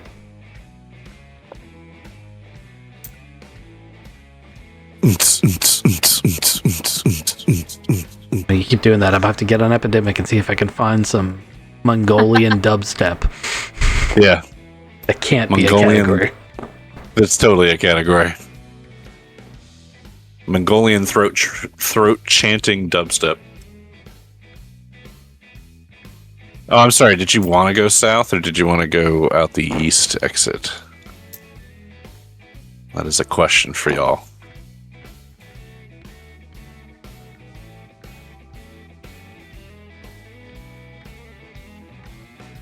Gavin points to Graham's backpack. You got the best. You got the best tracker back there, man. I pull out the thing. It's probably too loud for me to actually hear him, but I get the gist. And I look at the tracker. There's only one way out of the room I can see, so I'm assuming that we have to go in this direction. Or are there two ways? Yep, there's two ways, south and east. Okay, which way does the thorn detector say to go? So the thorn detector says east, but Okay. it also, like, it's pointing the needle at this guy. You see this guy here? Yep. Yeah. Yeah, we'll go to the east. Oh, we'll make like a human chain. Like lock arms and make human chain, bounce our way over, and I'll guide the guys to the exit.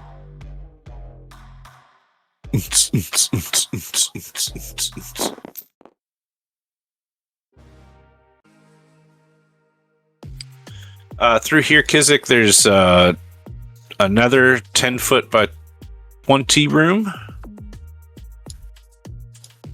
also covered in beautiful graffiti. Whatcha?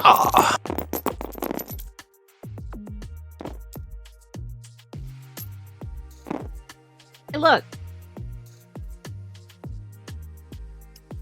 It's Lady Liberty. We were just there. It's like you guys are just there. You can't escape her. The dubstep's a thing. Getting Mongolian stuff in here. That's good. Hey, Lady Liberty also exists somewhere in Paris, right? She came from Paris. Yes, but didn't they have like a smaller, like, twin statue somewhere? I don't know. Good question. I know there's one in Vegas. But yeah, but that's not. There's also an Eiffel Tower in Vegas. They just keep stealing all the fucking things.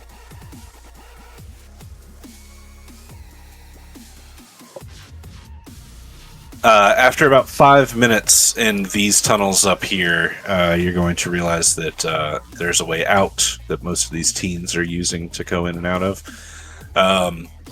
So it goes up to the surface, but this doesn't seem to be the way that you want to go to get to your thorns. Sorry, I just had to Google that to make sure I was right.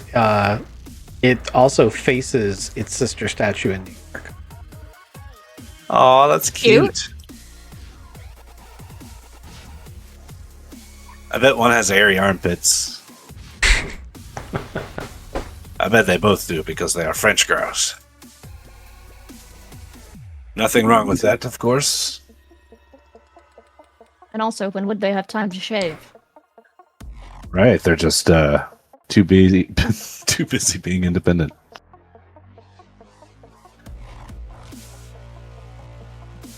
So it sounds like you're gonna have to backtrack back through the rave, and down to the south. There's no way to force our way through here. So the east side, it just goes out to like outside. Oh, it goes And, outside. Okay. Yeah, this is the way that the teens are getting in. So you I head love south. She's cool, isn't she? I'm just fast. This is like, wow. I found really cool art. Like, people have done some cool shit down here.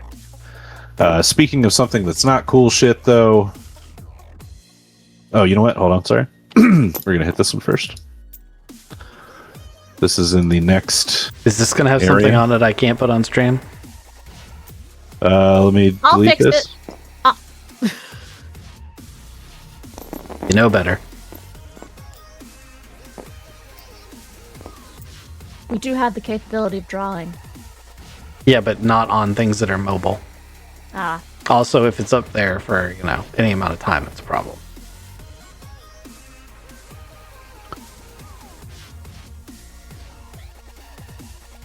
All right, so you get into this room, and this room's a little bit quieter because it doesn't have the rave going on in it, but there's still a lot of teens in here, and they're doing dirty Parisian things. And as you pass by them, they don't really pay any mind to you, but yeah, they seem to be. What is the phrase? Macking? Making out. Whatever the kids are calling it these days. Snogging. Snogging. That's the one.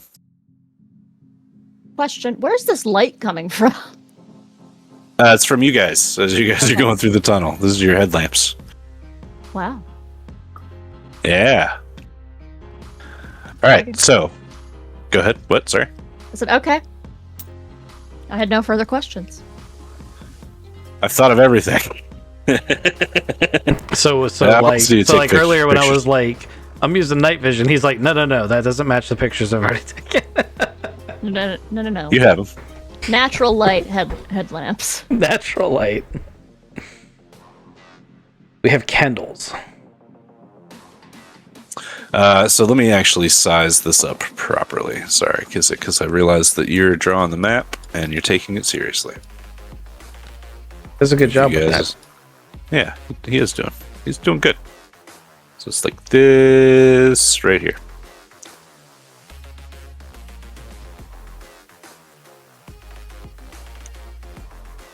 Excellent.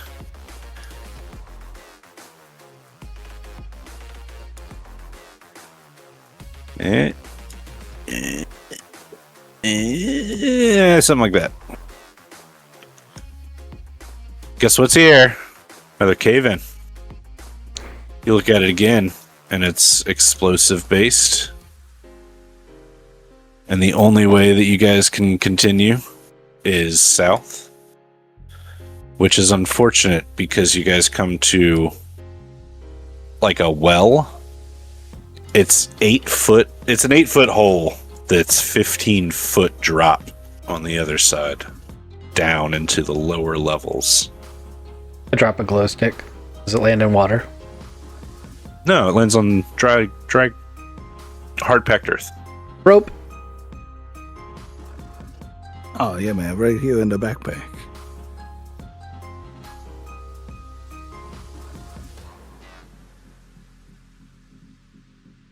Who's tying this rope?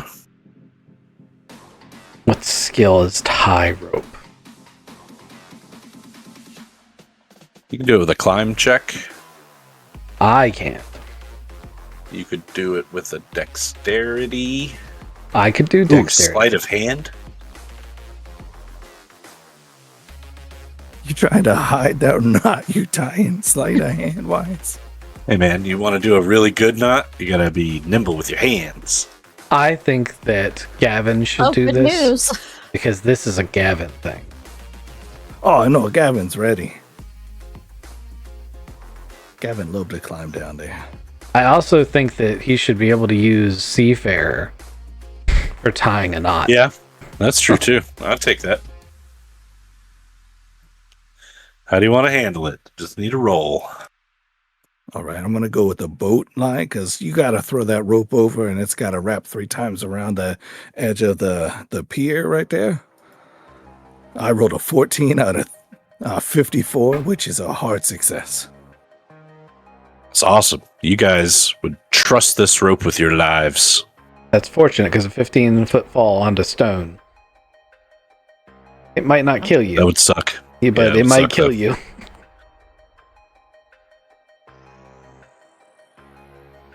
Then Gavin grabs that rope, slides it under his butt, and he kind of does the lean back, and he's going down the well. Gavin goes over the edge into the green chemical stick glowing darkness. Can I use Down into the shadows. Can I use mechanical repair to fix a pulley system so that someone at the bottom can just lift or lower people? Yeah, that sounds fair. Can we also say you didn't have that glow stick in your backpack? You got it from the teens at the rave. It was one of those glow necklaces. Someone just put it over my head as I went along. You just saw somebody dancing with the glow stick and you said, I'll take that. Give me that, kid. Well, I failed this one, so I do not make this pulley. I'm very aggravated with it, but I failed. So we're gonna have to climb down, Stella. Okay. So Gavin gave me an awesome knot that everybody can trust, but I'm going to make Gavin roll a climb check because I'm an asshole. Oh fuck, man!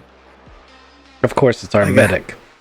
I gotta get down to a 30. I gotta spend 65 luck, Or you can push the roll. or I can push the roll. So I leaning back, trying to do it real cool, and my foot slips. So I am now kind of in free fall, and I'm gonna grab that rope as hard as I can and try to not crack my head on the ground below.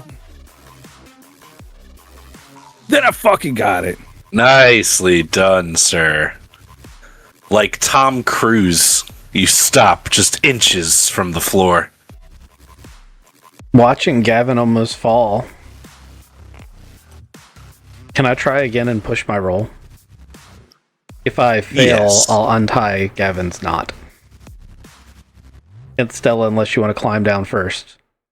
Yeah, before you get to untying knots. Just understand that if I pass, you don't have, you get lowered down. Yeah, I Or, understand. or you make Your a roll. climb check. Okay.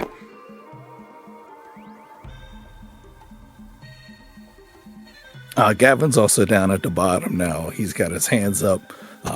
He's going to try to help you out. You only got to get about 8 feet down that rope. 15 foot, you got to get 10 feet down that rope. Gavin's not that tall. Nobody's got his hands up. I'll make it. Gavin's 9 only feet. 5 feet tall. Gavin's got a very small size. Hal could give you a hand as well. I wish you wouldn't.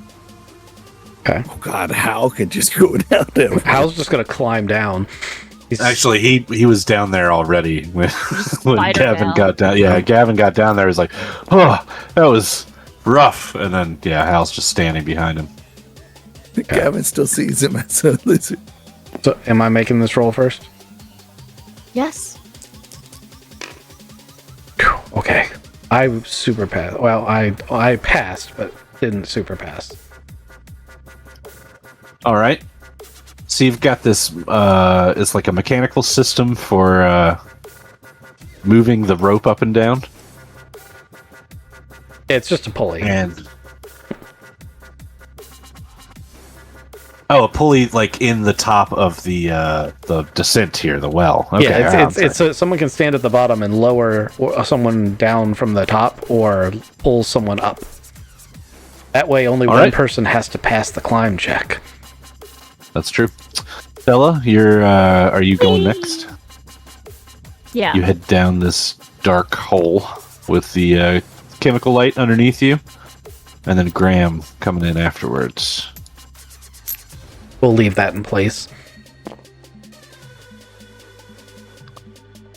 Gavin, the room that you're in is dark.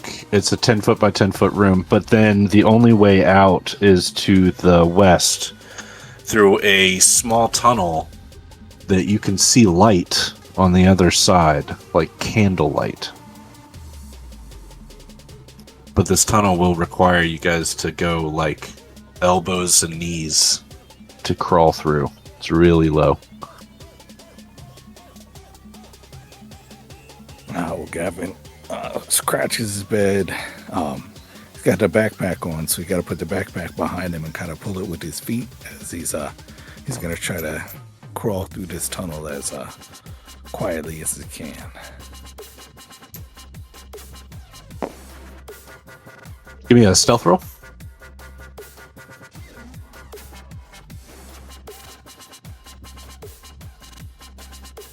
That's a 94 out of a 92. I'm going to use some luck. All right. I would hope you would. You gonna burn 2 luck? Yeah. So you, on knees and elbows, crawl through this small tunnel, and you poke your head through the opening on the other side. And then you see probably it's hard to tell, but it's a round room. It's probably 20 by 20. Let's say it's 20 by 20.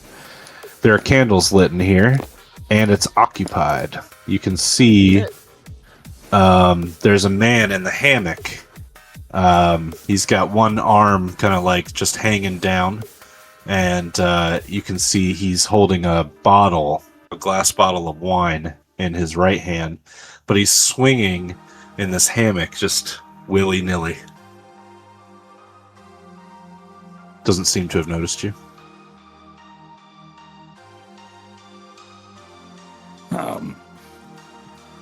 Gavin's gonna, because he's crawling through, so he's gotta find a spot to stand up. Right? He's gonna find a spot to stand up. He's gonna watch this guy. He's gonna pull out his knife. And he's gonna see if this guy's just a drunk guy in the bottom, or if he thinks he's one of these 2 guys that he's looking for. He thinks it's just a drunk guy, but he's got a knife, and he's gonna look back through the little tunnel and hold up a finger, but then call everybody else through. And he's gonna try to sneak up as close as he can to the guy in the hammock. I will come through Tesla ready.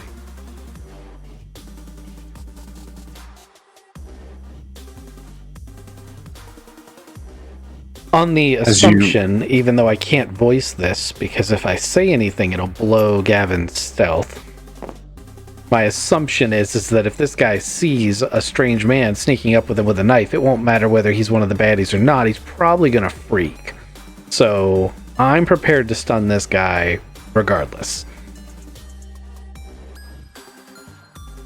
As you're walking over, Gavin, you hear him in French just kind of whispering to himself rhythmically, head, shoulders, knees, and toes, but in French. So it's the tête. Yeah, whatever. I can't even fucking speak French. I don't even know why I'm playing like I can't. So he's singing to himself. Head, shoulders, knees, and toes, knees, and toes.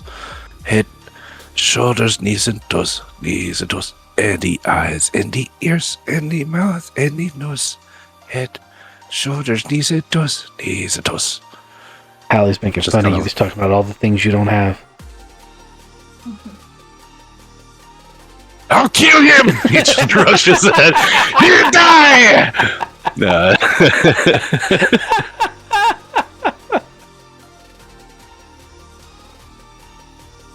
What do you want to do, Gavin? Gavin's just waiting for the guy because Gavin kind of realizes right now that he doesn't have a stealthy way to knock somebody out. He's only gonna split him in half. So you're just waiting for him to like look at you? No, I'm waiting for Gavin. Gavin was coming, or not Gavin, Graham. Graham, sorry. Graham was coming. So I'm here. If he freaks out, he's gonna get his throat slit. Do we have to wake him up? No. So he's not asleep, but he is drunk enough that we can probably get by him without disturbing him if he's not someone we need to. I just don't know if we can get away with that. Well, Gavin's already passed his stealth check and he's just chilling there, and this guy doesn't seem to have noticed him. Graham, if you want to try a stealth, and Stella, if you want to try a stealth, we can see if you guys can just sneak past. Head, shoulders, knees, and toes, knees, and toes. Ooh, nope, there's no way that's happening.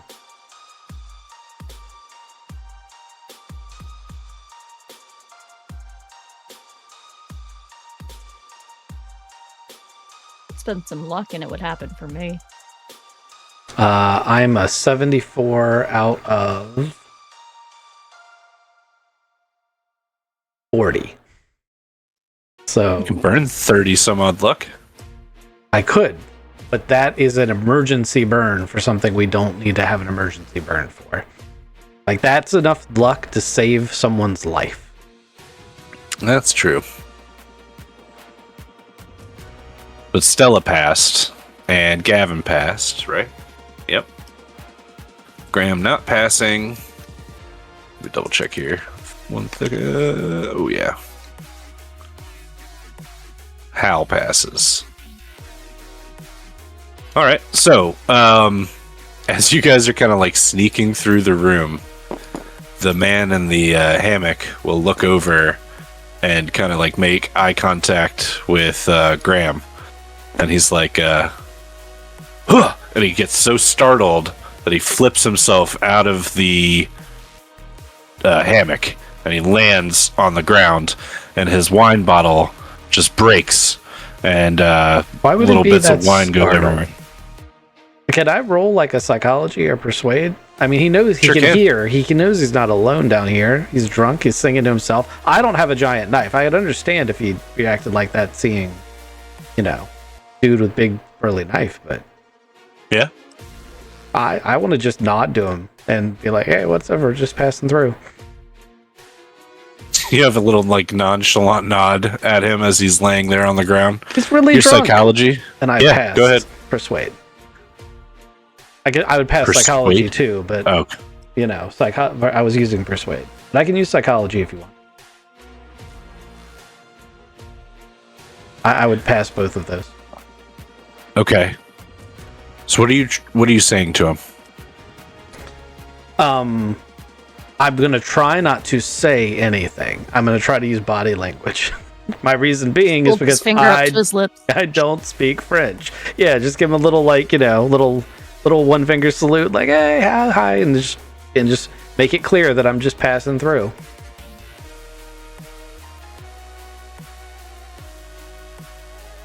He doesn't seem to be threatened or threatening at you guys at all. He's laying there on the ground, and he puts his face just directly into the dirt, and he exhales. A little puff of dirt dust goes out, and he just sits there with his face in the dirt as you guys finish passing. Doesn't say anything. Lets you guys pass.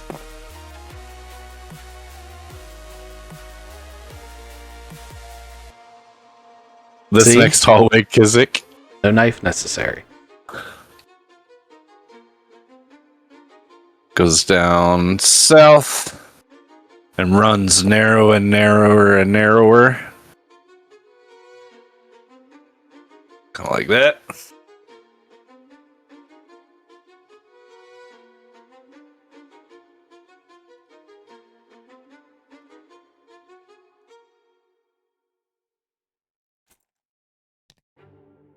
And you guys will enter a longer room that's been just kind of like over graffitied.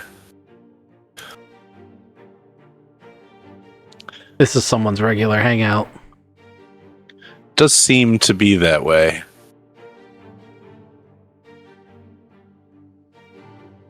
And this room has 2 exits. There, Kizik, there's one west, one east. Likey so. The one to the west doesn't link back up to the other tunnel. It's strange. Must be a dead end. I suspect we need to go east from here. Well, we've gone down 15 feet, so maybe the one to the west runs under the other tunnel. Ah, valid point. Valid point.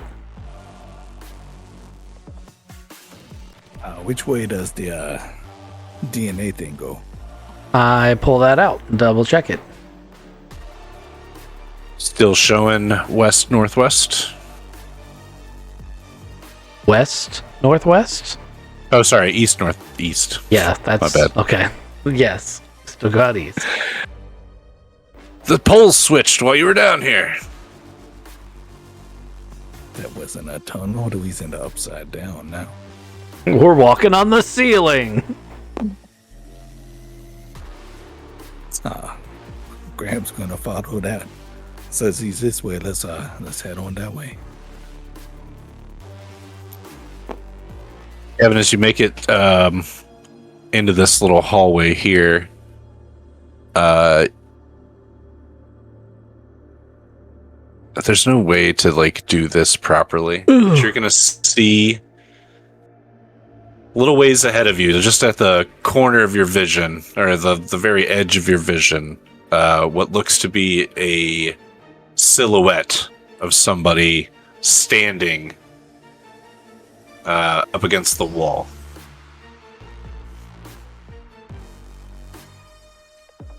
And you can inch forward little by little until your light envelops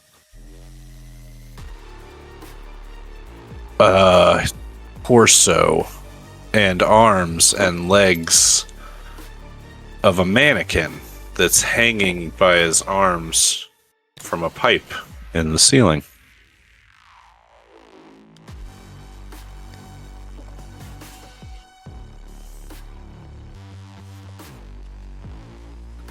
Gavin instinctually goes to his knife again, and then, like, decides it's not moving enough. I don't hear it breathing. I put that knife back away. There's only one way out. Yep, keep going east.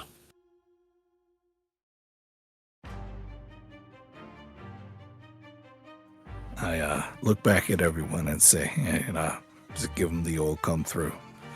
The motion.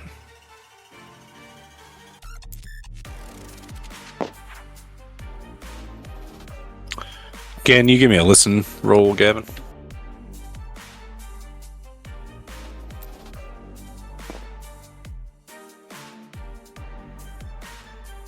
That's too much. I can't hear it.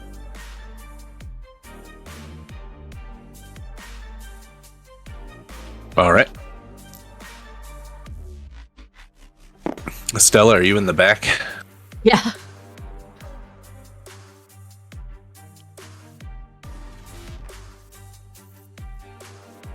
All right, Gavin, up front, you are going to come around a corner that angles north, like you so. And then it's going to drop down like big stairs for a giant. 3 foot at a time. Just big old giant blop, blop, blop, blop tiered levels as you have to like kind of lower yourself down. And then at the bottom of that is another room. This one decorated a little macabre. There's a little altar in the middle somebody has put in. But this room is occupied, and it has 3 teenagers, 2 boys and a girl. They all seem to be the most hip gothic people you've ever seen in your life. They're all wearing white face paint, and they all have jet black straight hair, all wearing some sort of black, some of them in leather, others in other textures. But the most worrying thing about this scene isn't the gothic people. It's the backpacker that they have with them that is clearly like a foreigner that does not belong down here at all. And the 3 teenagers are speaking in hushed French tones as you approach this room. The backpacker girl looks frightened. They haven't seen me yet. Nope. I am following relatively closely to Gavin. How far back would I be to not interfere with his stealth? Probably here at this corner. Okay. Hal could be here too. Stella, if you want to catch up.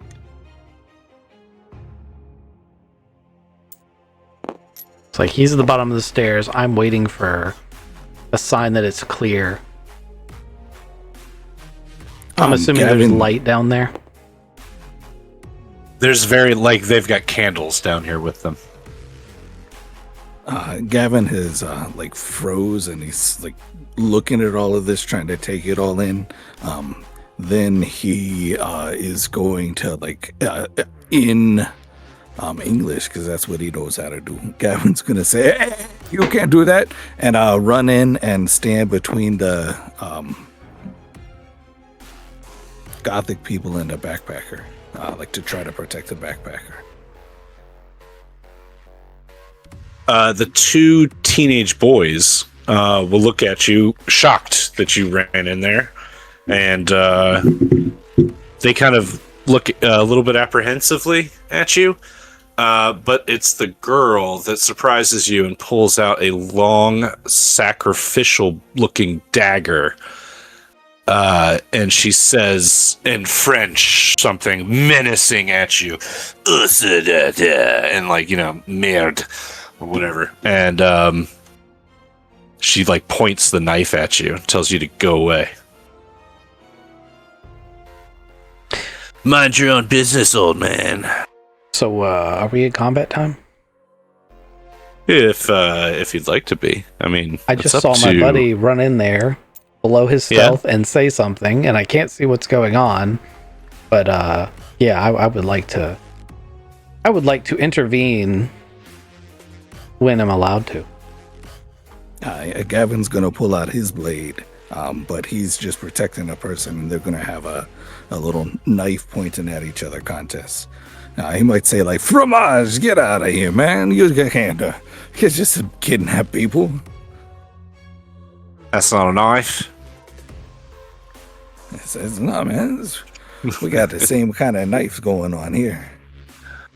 No, it's a Crocodile Dundee reference. That's not a knife. This is a knife. And he pulls out a bigger knife. Yeah. That's the Knife. name of my knife if you look on my character sheet. Right. Perfect. That's not a Sorry. knife. Or Crocodile Dundee.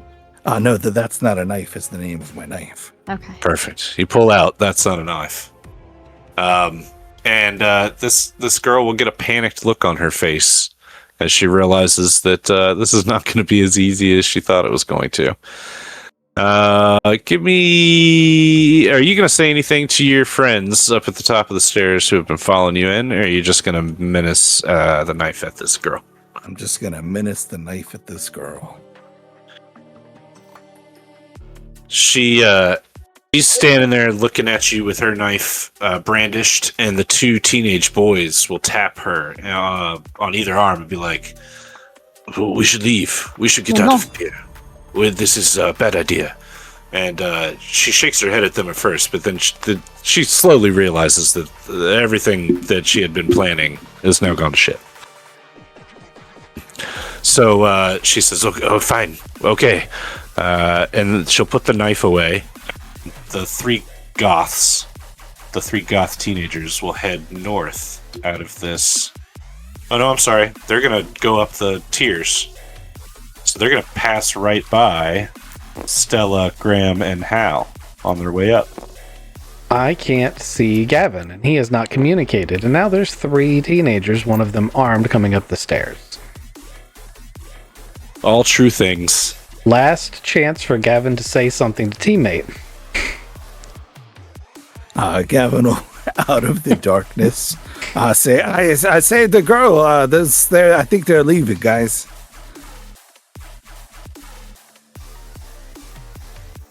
But they speak French, man. Hal speaks French. I speak Tesla Cannon. And I speak Swamp Witch, and if I know anything about goth teens, it's that they're gonna be really impressed by a Swamp Witch. So I'm just gonna stare at them menacingly.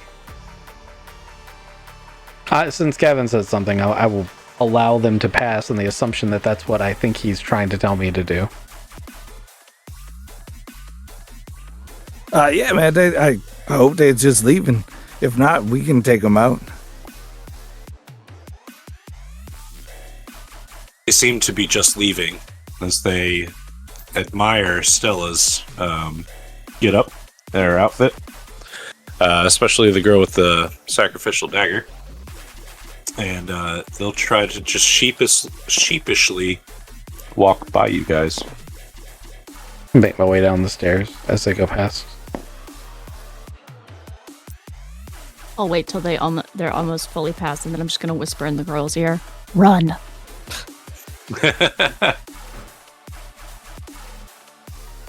So down here, Gavin has this this backpacker, this girl who is obviously a tourist. She looks frightened and she looks at you guys, and she probably says, "Thank you. They were very scary. I do not know what they wanted to do to me, but it couldn't have been good."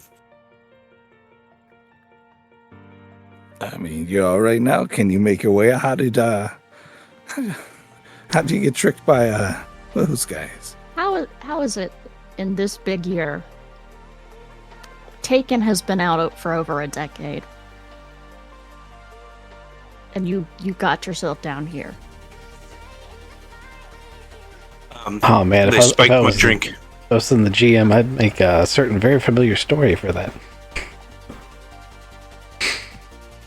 Okay, so are you alright? I think so. I really hope that my awesome badass dad is coming to save me. Your awesome badass dad? Yeah, He's got a very particular set of skills. he That's does. what I was about to ask. If you hadn't come along, I'm sure he might have. I don't know. Hopefully. Can you find your own way out of here? Do you need help? I think I can manage. Thanks. I really appreciate it. Well, you have a good day. Maybe give it a few minutes. Maybe, Let yeah. off, get out. I was actually thinking that maybe we should send Hal back with her. I can do this if you would like. Yes, come with me. She looks at his eyes for the first time. She'll feel safe. I don't- Come with me if you want to live. I mean, is that what the group wants to do? I'm not sure I want to live, sir. I'm not sure leaving her alone, even if she thinks she can get out on her own, is a great idea. No, I agree. I think we can't send her by herself. Right, Hal? Yeah, let's see if you can get her to safety, and you know the tunnels well enough. Maybe you can catch back up with us. I will do this. Oh shit! Can I spend 10 points of luck and retcon something? Yeah, what do you want to try to do? No. Along the way, I've been taking the spray can and leaving breadcrumbs. Yeah. Okay. And I would like to continue doing that so that Hal has a way of tracking us and following us as we advance further when he wants to catch back up. Perfect. I'll deduct my luck. I will follow your trail.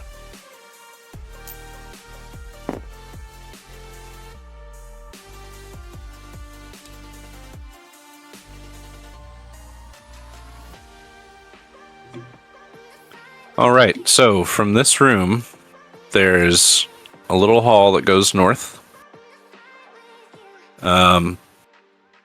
But it starts to get a little wet. And when I say a little wet, it starts like this, where your wellies will be great here. And it'll be a really good thing that you have them. Thank God I grew up in a swamp. Yep. That does help. Waders and waterproof gear, because our boss specifically said do a thing, and we listened. That's good. I'm glad that you listened. You'd be pretty miserable right now as the tunnel goes down and the space Maybe we should that have you brought a have boat. air Oh disappears. my God. What? I hate that. Yeah, it's not great. Yeah, it was really bad. Maybe we should have brought scuba gear. Yeah, man, you just hold your breath and swim on forward. It doesn't quite get to the point where you'll have to get your face under the water, but this tunnel is flooded, and there's really only enough room for the upper part of your face. Your chin is treading water. But you make it through. If it's that high, I would be trying to like climb or do something to keep the water level at least at chest level, so that because waders don't cover the entire part of your body. Yeah, I mean you're gonna get wet though. There's yeah, but I don't want to be filled with water. There's a big difference, right? I Yeah, hate to tell you this, but you are filled with water. your body is filled with the water. You know what I mean. You make it through the flooded tunnels and up on the other side to the north. It lets out into another chamber.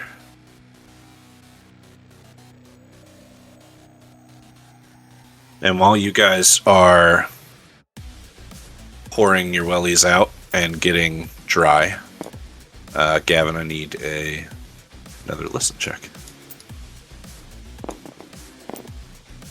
Ooh, that's a hard success. Fantastic.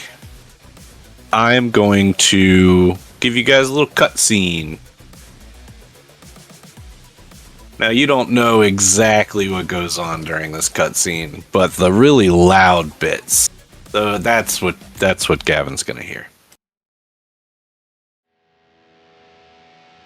So, in this cutscene, we fade in to a large underground catacombs-like room.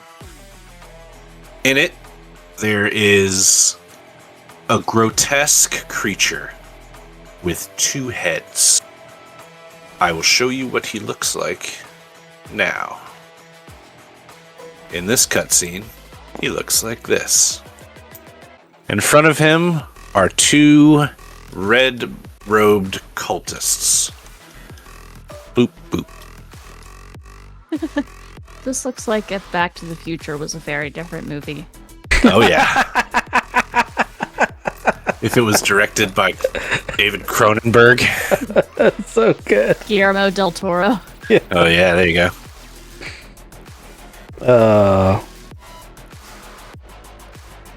All right, so they've finished setting up some sort of scientific test. The Kevin Thorne combination is in a rudimentary harness and helmet, and it's attached to a dissected soda machine that's like propped up on a table.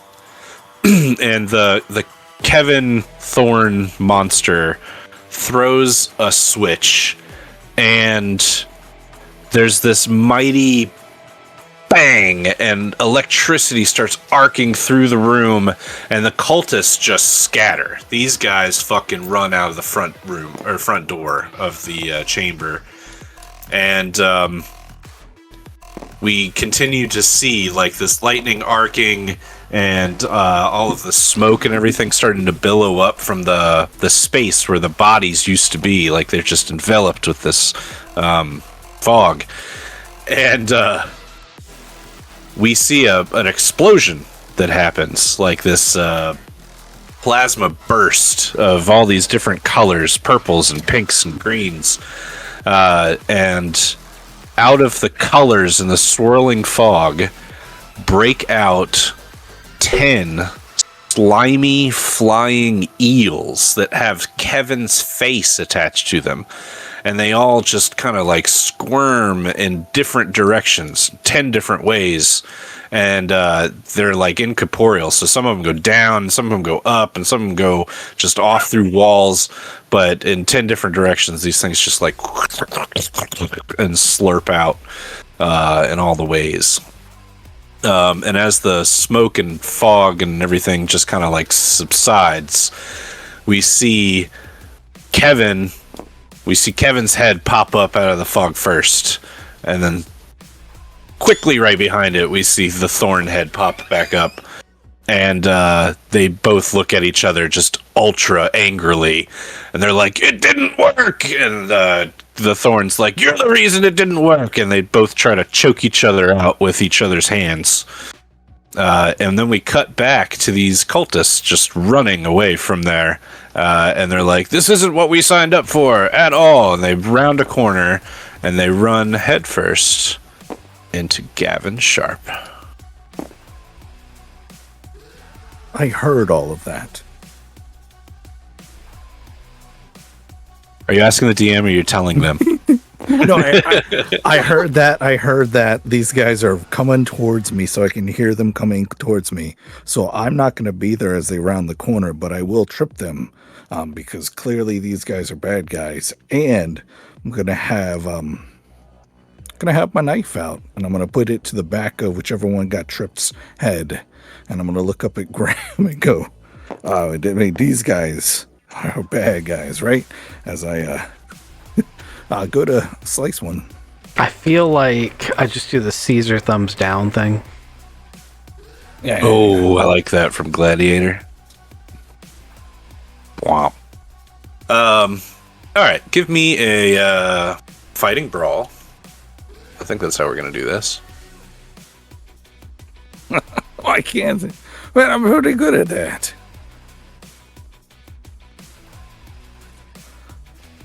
What'd you get? A 94 out of 70? Ooh, that didn't go very well for you. It's okay. I was giving you a surprise round because they definitely didn't know that you were going to be there. Yeah, that's not bad. I mean, you failed your trip. They're not going to be tripped by you. They are going to continue to run smack into Graham and Stella. I'm going to Tesla the closest one in the face. Give me a firearms roll. Like literally in the face. Okay. That is... well, hold on. Let me check my other sheet to make sure that it's actually... Yep, that is a pass by 1. Nice. Well, this is my updated sheet, isn't it?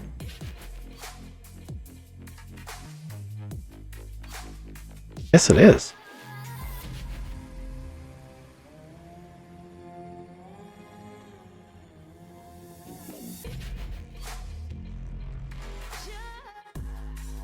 So, what's the plasma Tesla do? It's a 2d6? Yeah. What is it? I can't remember. Yeah, okay.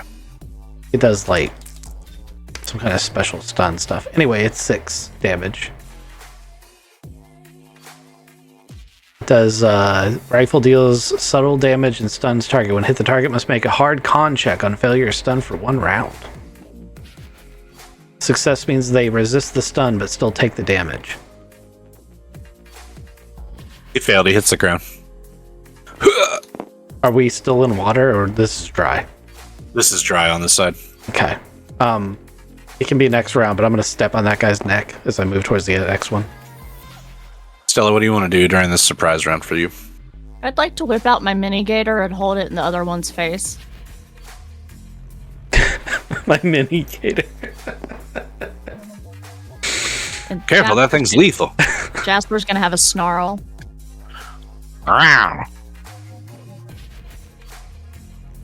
Give me an intimidate roll. Okay. I feel like she can just summon him out of the air and she throws him like fireball, except for it's gator ball. Oh, that's unfortunate.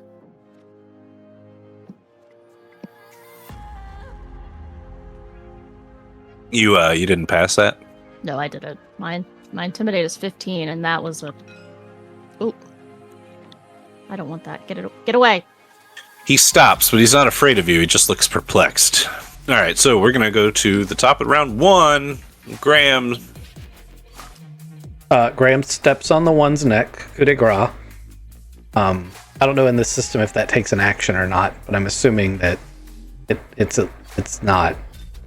Because I'd like to shoot the other one with the Tesla as well. Your coup de grace definitely does take an action. Oh, well, So- I'll let him live for a second then. Unless Gavin wants to do it, or Stella. Gavin, what would you like to do?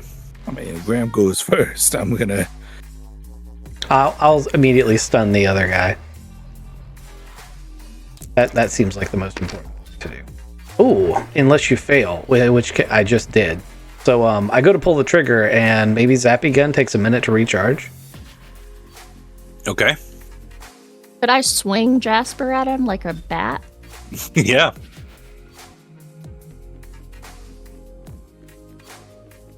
He'll love that. I was just gonna say throw him on his face. Could I? Well, could I swing Jasper at him like a weapon that one swings at somebody and lets go? It's a bolo. Yes. Or a dart, or a sling, Javelin? javelin. I Yeah. was thinking like those things that are like it's like two steel balls and then That's- like there's that's a a piece bolo. of leather Yeah, between them. bolo. Okay. Yeah. Yeah. Animal handling roll? Yeah, sure. Great. That's a hard success. All right. So explain to me what exactly happens here. So I'm gonna swing Jasper, and he's gonna do like a 360 in the air, and just starfish onto his face. Nom nom nom nom nom nom nom. Do you want him to start biting? No, but maybe it shocks him so he passes out.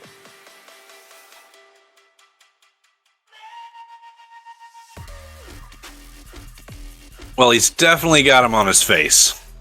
I'll give you a roll. Let's see if he is shocked. Yeah, he's Wouldn't good. you be? I mean, eels with people's think I faces would. on them were in the other room, so Yeah, he's trying to flee that right now.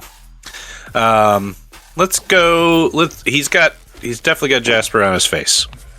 But I don't think it shocked him to the point you wanted it to. Gavin, would you like to do anything here? Yeah, so they ran past me. I didn't trip them on the surprise round. They then hit my or almost hit my friends. One of them went down. The other one's got a gator on his face. That means that like left side of his neck is open, right where the jugular is. And Gavin's gonna put not a knife right into that. If he can. Silly me! I thought we successfully do were it. trying to not draw blood because we're gonna want to steal these costumes. So I mean, they're red anyway. So, you're so right. that is a regular knife success. Also, that's a What do good you mean, plan, but regular, you didn't not a knife? articulate that. He's got a Jasper on his face. I'm not going to let him fight back. So your knife just kind of digs in. Give me some damage, please. 5 damage.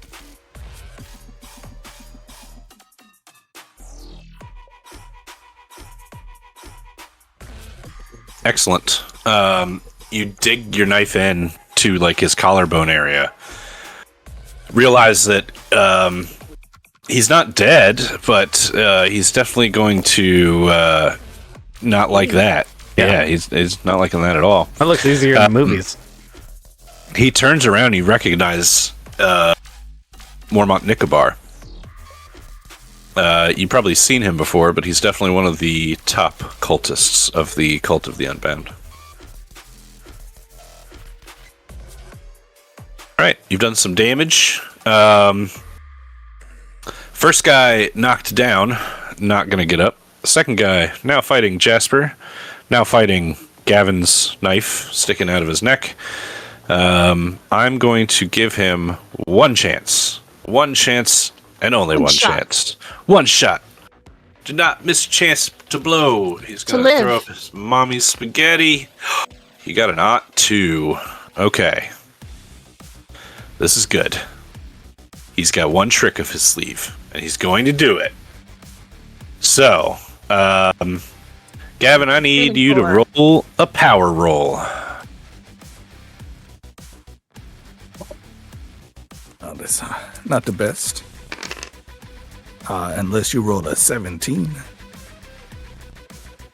That's a hard success on a power roll. Then you're not going to take all this damage. You're going to take some damage, which isn't that... well, less than I thought. Where's the D6? Did I lose a D... Here's a D6. Roll it. You're going to take 2 damage. Like blood will come out of your nose as he like slapped you with his mind. It's like a mind thrust, some sort of magic. And he looks at you with fire in his eyes and hate in his heart, and you feel like your brain just got smooshed by like a lemon.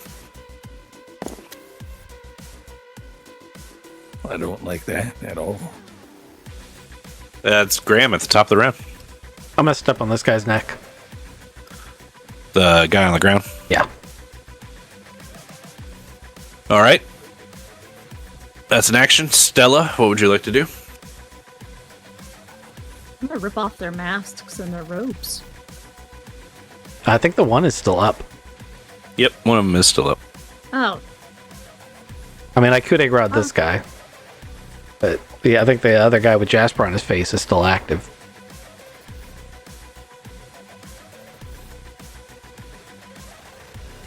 well, if we're going for blood, I'll let Jasper start biting.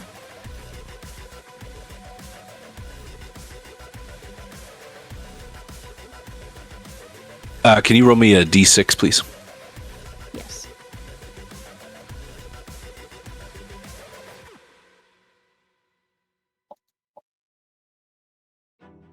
Keep firing, assholes. Oh, max damage. Holy shit.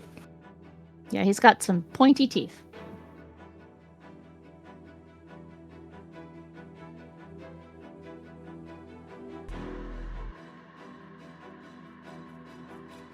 He's also been living in fear of French chefs for quite a while.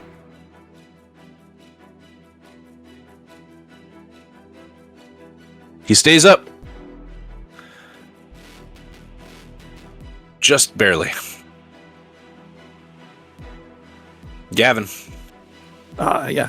So I don't know if I left my knife in him or not, but he turned around, like blinked at me real hard. My head hurts a lot. He's angrily staring at me as now his face is getting eaten up. I rolled a 1. Ooh. Good God, man. All right, tell me how it goes down.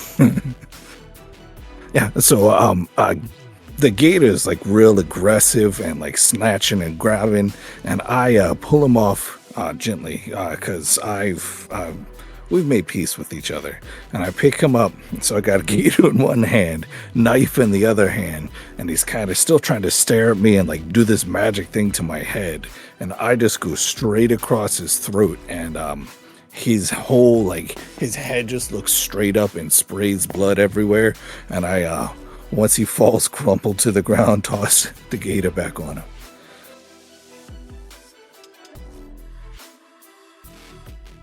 Then I look up at my friends and go, "Oh man, he hit me with a something to my head. You guys feel that, or is it just me?" Well, it's a good thing they didn't hurt anything valuable on you. I start wiping blood off my knife. There's something wild in that room up ahead. I heard like a slurping sound and a couple of big booms of electricity. Okay, I'm gonna search this body.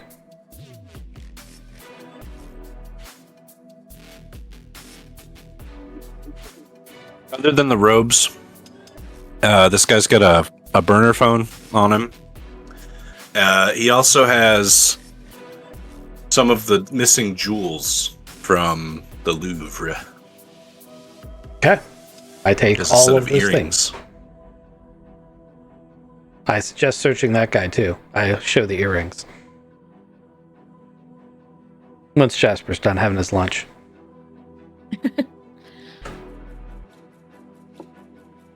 He also has a little bit of the jewels, but it's just the green and white stones that they have. They don't have any of the blue mermaid stones that you guys have identified.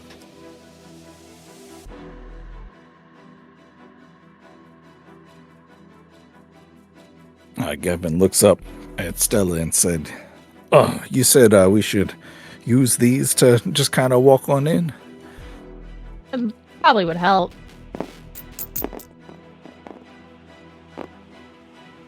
Gavin then takes his knife and he flips it, puts it back in his boot, and he pats his chest and he pulls out the Thorn Gadget 4 pizza cutter / grinder. He puts that in one hand and he taps his chest again and he pulls out the ghost scissors and he puts those in his other hand. And then he like tries to hide both of those down by his hands and look back at Stella and Graham and say, "Does it look like I'm holding a bunch of weapons right now?" Because they got big flowy robes, like I'm hiding them good, right? Yeah, definitely. We got your back. What do the scissors do? I can't remember. They were supposed to be able to cut a ghost. Oh.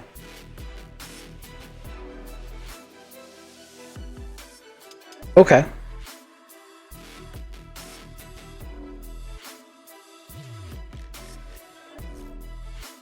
So, just before we do this, this is a decent plan. My initial plan, because we're in a very tight, confined space, was to throw a couple of flashbangs in there and then run in with the Tesla gun. That is not as graceful as a plan as what you're going on here, and I suspect this is a good plan. But I just wanted to preemptively say that I did have this other plan, that these two options are mutually exclusive.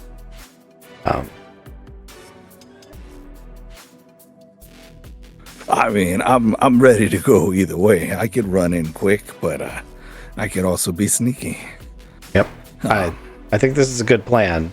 I don't have the ability to disguise myself very.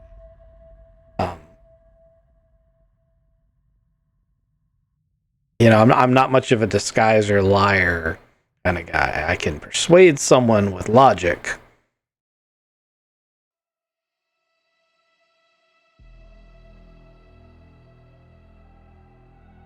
I mean, I just gotta get close enough. I'm running towards him.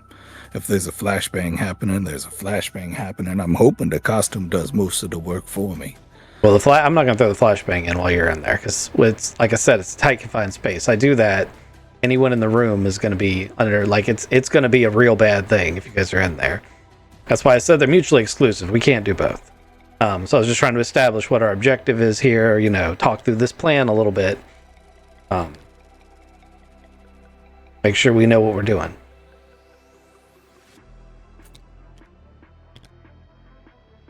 I think ideally we don't want to harm the Thorn guy. We do want to harm Kevin. I believe that was the idea. That's one of the reasons I was going with flashbangs instead of real grenades. But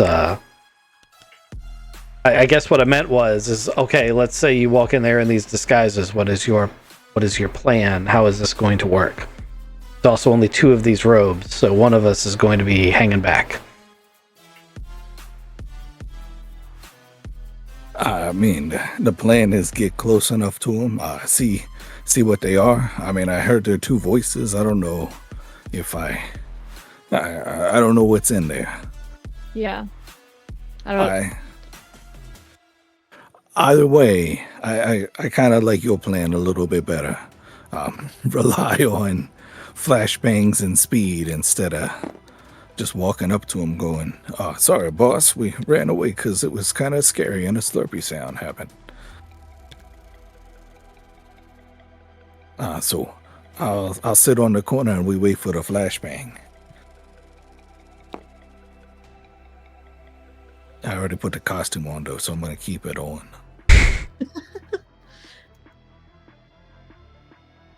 I just thought it might help in getting closer to refine the plan if we had a disguise. We don't have to use that. I'm fine with the flashbang and whatnot too.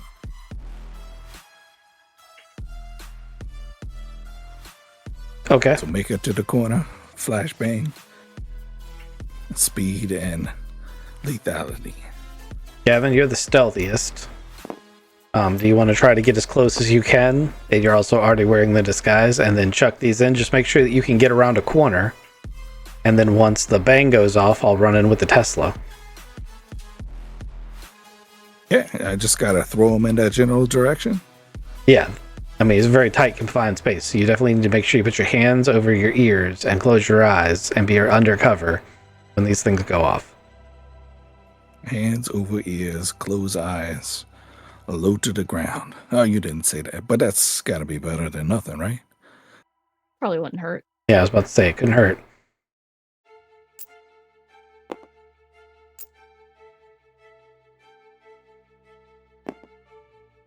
So Gavin sneaks up as close as he can. Graham follows at a distance. You get to another World War II bunker door. On the other side of it, you can hear 2 voices screaming at each other and strangulation noises. Why, you little... This is another one of the big heavy doors. Is it a puller now? Yes, you'd pull it towards you. I'm gonna pull it so that it fits the size of the flashbang. Okay. Then Am I the only one in this group that doesn't really know what a flashbang looks like? Like, I know what the flash is, but what does it look like before it goes off? Oh, I'll send you a picture. It's a cylinder type of reusable grenade they use to stun people. Okay. The answer to my question then is yes, I am the only person in this group that doesn't know what that looks like. You want to try to do the sneaky?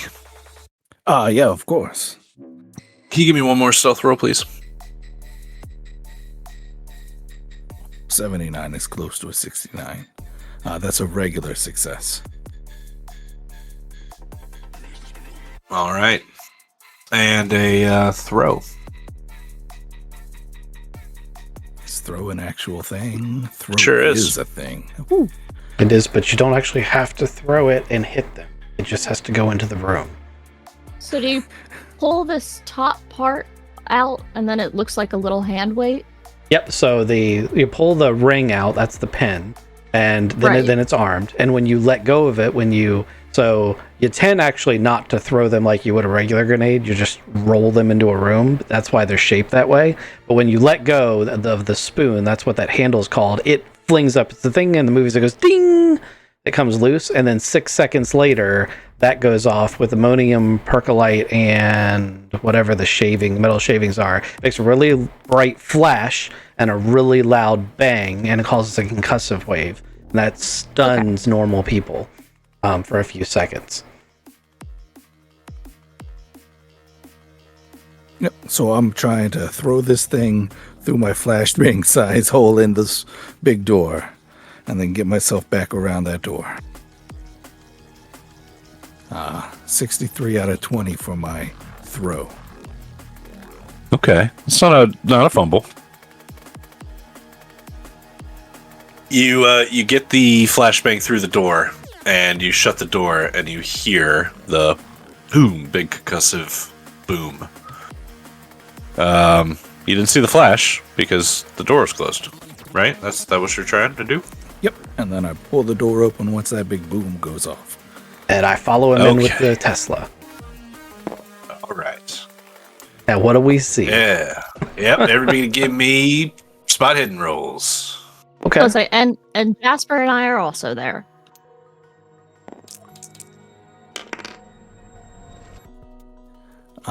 That's an extreme success. Mine is a normal success. Mine is not a success at all, but that's okay because I'm behind them.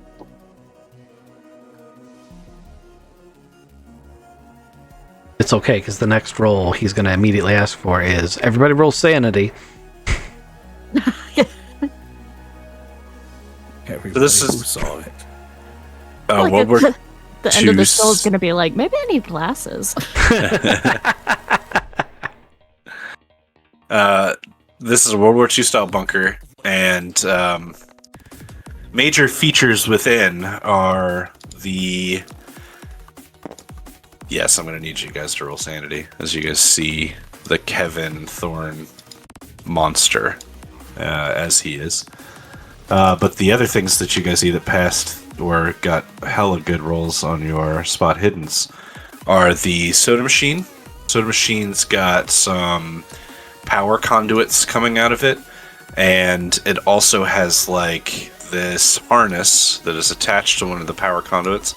That harness is on the ground, but it was attached to our Kevin Thorne combo. The other power conduit goes into, I don't know, some sort of like container. And in that container are your mermaid jewels. We got little blue stones in here. Boop, boop, doop. Something like that.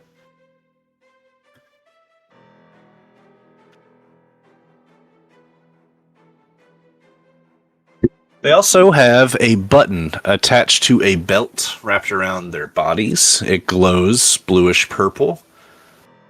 But yeah. What'd you guys get on your sanity to see this Kevin and Cicero Thorne combined in their teleportation away from the fiery wreck of the sky ship a few RPG sessions ago, where their mutated bodies morphed together in a sick and twisted caricature of pain and hate? Their only goal now is to work together and attempt to separate themselves. I rolled a 30. I passed. I rolled a 66 out of 34. It's not good. Rolled a 92 out of 99. You keep failing these rolls, man. This is unprecedented. Kizik failing sanity rolls? Right? It's almost like it's his favorite thing to do. Can you give... Oh, no, I'm going to roll it for you. Because I'm an asshole. Damn it. 3. You're going to take 3 sanity loss. I don't think I made you roll the sanity damage for the last sanity that you lost for Hal. Oh, yeah, how much should that have been? I would have failed this roll even more. The Hal sanity was 6. That makes sense. Why you see him as a lizard person now.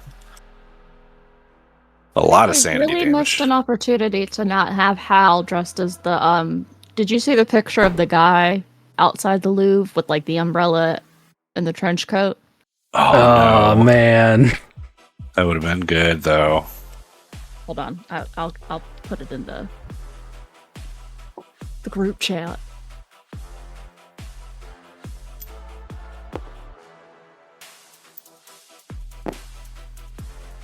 Gavin, did you lose more than 1/5 of your total sanity today?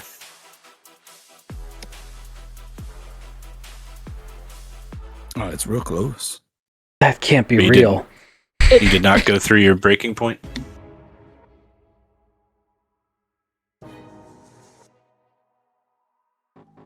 Oh, wow, he did it. That's what everybody said. It's just a guy walking past, but everybody was like, "That's the detective." Right. No, I definitely went through my breaking point.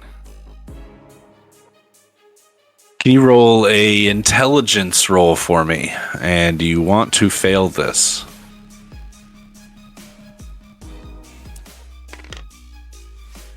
Ah, 59, I passed it. Oh boy. Okay. So you know, you can't like tell your brain that you're seeing something fake. You know, in the shadow of, in your heart of hearts, that this Kevin Thorne creature in front of you, this mind-bending monstrosity, it's gonna haunt you for a long time. You're gonna have And for flavor's sake, I'm going to start this combat with you freaking out. You coming in with your little costume on, you look at him and you're like, oh my god! And you know what he's going to do? He's going to push the button on his teleportation belt. He's going to blink right up into your face, Gavin. He's going to get real close to you. And he's going to do a fighting brawl maneuver.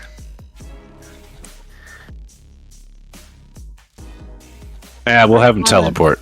I'm taking a good look at what was stolen, and I gotta say, good take. Yeah. It's actually Graham's turn first.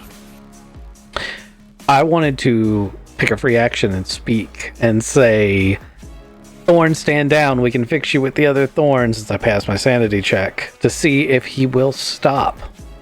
Can I roll a persuade? You sure can try. I sure can try. Well, that is a 24 out of 60, which is a hard success. So maybe he was teleporting in to hit Gavin, and then your persuasion stopped him mid-swing. And he looks over at you. The other thorns! Yes. I'd like to, it stops mid-swing. There's like a brake squealing sound. Right. And I do have my Tesla leveled at his face, but I'm also I'm trying to reason with him. Kevin snarls and says, it's too late! You can't trust anything that these guys say. They'll leave you, just like they left me. And it won't... You don't matter to them. Nobody matters to them except themselves. It's too late, Thorn. We have to end this. Gavin was given a gift by one of your other thorns. He's holding it in his hand. We are the other thorns' allies.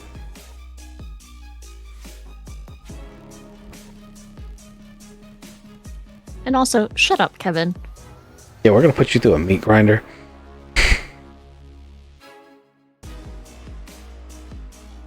I'm not gonna let you just stop. And you'll see Kevin's right hand disappear behind his back and pull out kind of a similar gun like the Tesla, but it's red. Okay. Is it still my turn to speaking take an action? Speaking's a free action. I think right now you guys just aren't in combat, so... I mean, if he pulls a weapon, yeah. I'm going to shoot the Kevin side in the face. Okay. Give me that firearms roll.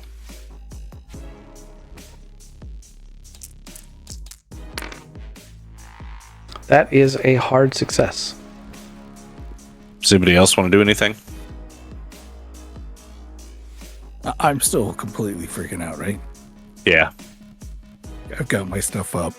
Now this thing is both screaming at me and not screaming at me. The fact that I've got both my weapons up, like I'm proud of myself. Give me the damage on the Tesla. Oh, yeah.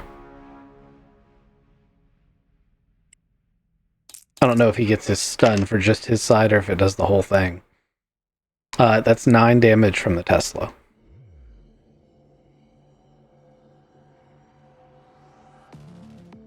Shot him in the eye.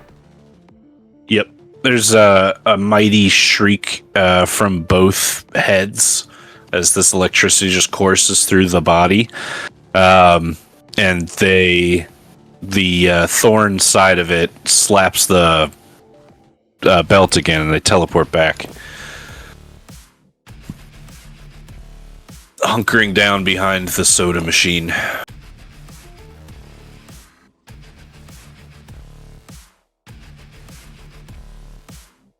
It looks like it did damage to the Kevin, but it didn't completely knock out his sensibilities. Mm-hmm. Do I get a shoot action and a move action? You do. I would like to draw the Corona gun in my offhand. Okay. But then you're gonna just stand there? Yep. Leveling both weapons at him. He's got to pose and look cool with both hands. So if I Right. pull my left hand trigger, this whole room is going to turn into a supernova. A champagne supernova? Oh, That joke was just for you. for me. Yep.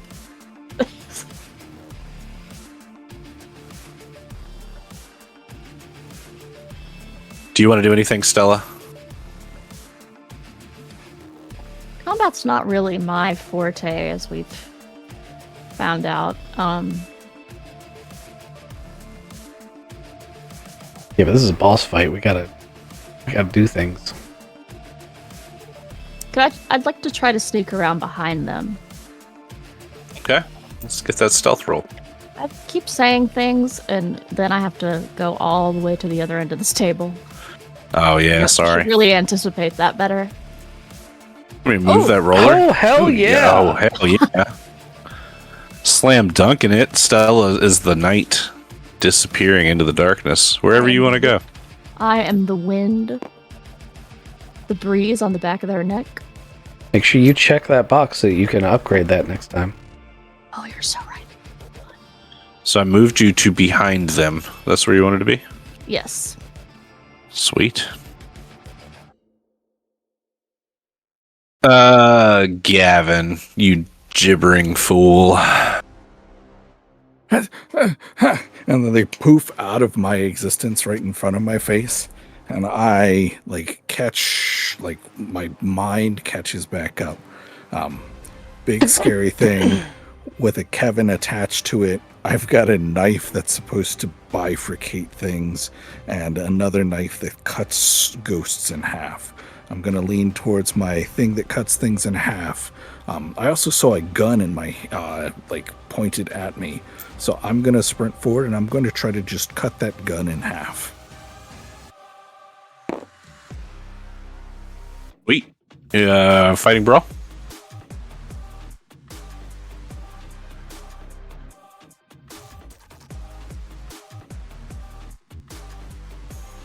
It's not my night. It is a boss fight. I'm going to spend 18 luck to hit that thing. You cleave the weapon that he is holding in his hand. Red plasma jets, kind of like the proton trails from Ghostbusters, just start erupting from this gun. Ooh, another good Halloween movie. Oh, Ghostbusters is a good Halloween movie. That one may have to be my favorite. One or two. Ooh. I gotta go with one just because it's a classic, but I really like two. I gotta say, I watched Answer the Call, the Melissa McCarthy version, today, and I liked it. It was great. I've heard the newest one is pretty good. Oh, the one with the kids. Yeah, the Frozen Empire one. That one's good too. I like that one a lot. They're a lot like the style game that I would end up running. It's the funny stuff. Okay, so you cleave the gun. The gun goes off into like crazy plasma trails. Kevin looks at you with shock and anger on his face.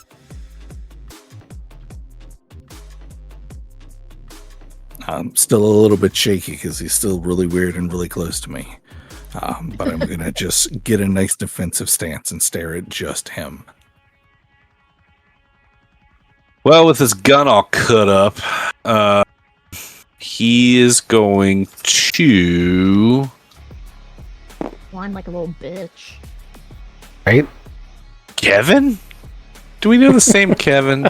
He's going to slap the button on the belts again and zip. Get away from you.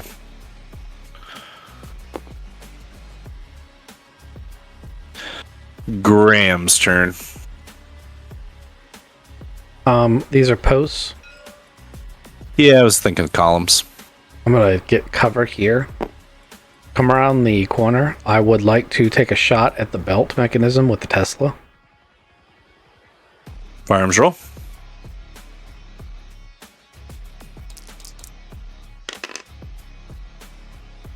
I am going to burn luck to make that a hit. How much luck? Only takes 2 points.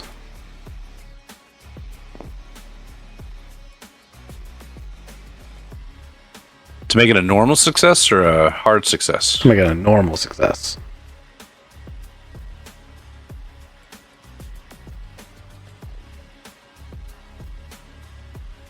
All right, you hit the belt. You need damage? Yeah, give me the damage. Does he have to roll for his stun thing again? I get 10 damage. Ooh, that's pretty good.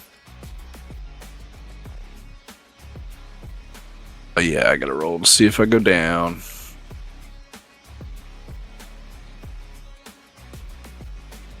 Let me use Stella's dice. Oh, he stays up.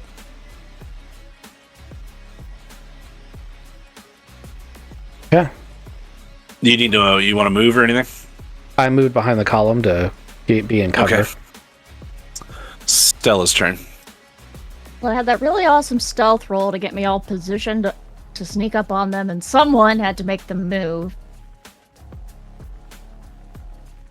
So, I guess I'd like to try to sneak up on them again. Sweet. He is pretty distracted. Give me a stealth roll.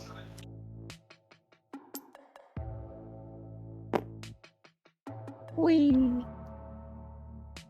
Okay, well that did not, just as I suspected, did not go well. That's right. I just realized we should have fight, flight, or freezed on Gavin. That's okay. Did not successfully be sneaky, but do you want to move over there anyway? Yeah. Okie dokie. And Gavin.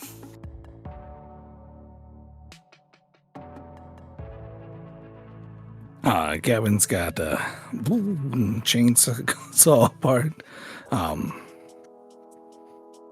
He just watch that belt get shocked up. He's gonna try to cut the belt off. Okay. I think that's a fighting brawl. Yeah. He's gonna run to, like, Stella was trying to sneak up and kind of like humming the Pink Panther song to herself, and then maybe like looked towards her. So Gavin's gonna make sure that he's gonna be between them and Stella, and he's gonna like slide down on his knee. This isn't a fishing thing, but he's gonna grab that belt with one hand and try to cut it in half with the other hand. All right. Kevin's going to fight back.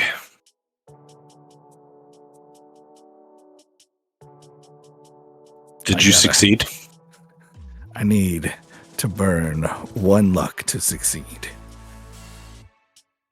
I'm going to burn that 1 luck to be on 69 luck. So give me some extra, like, real life luck. Yep, you got it.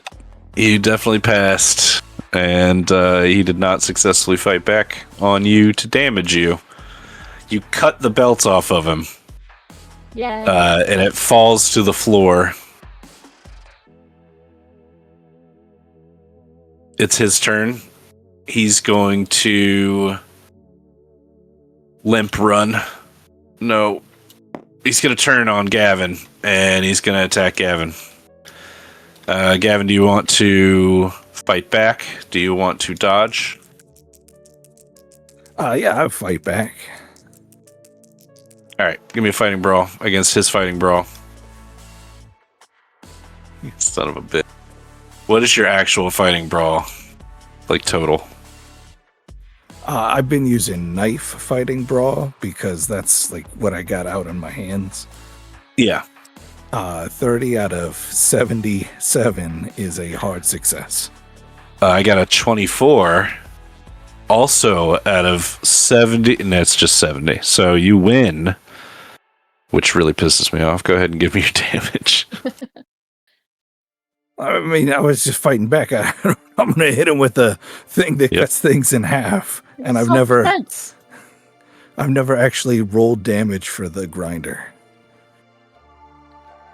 Oh. Shit, what is the damage on that thing? I've only cut fleas perfectly in half, a gun perfectly in half, and bzzzt off a belt. And now you've hit him with it. Okay. Yeah. I, perfect world fighting back, would have tried to, like, split the two heads apart. Well, I think that's what's going to happen. I think you take the cleaver to him, and you start to bifurcate him, which would split him in twain. The vocab this episode has just been impeccable. Arbitrary, cleave, bifurcate. Bifurcate, yeah.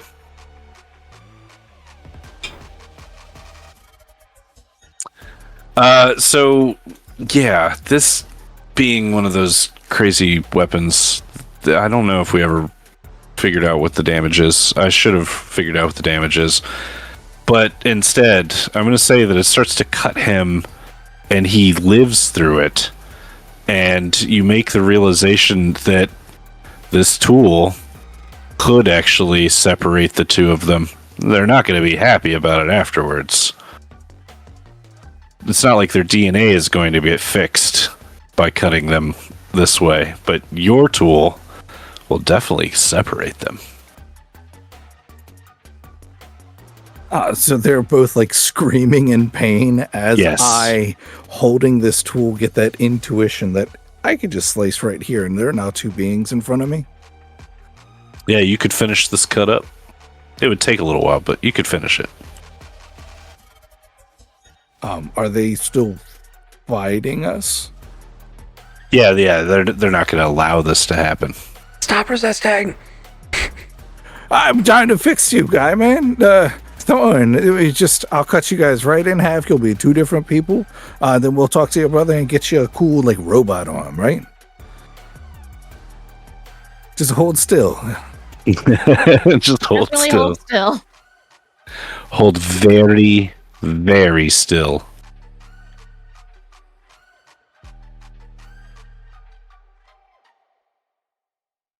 That was his turn to hit you. It is Graham at the top of the round.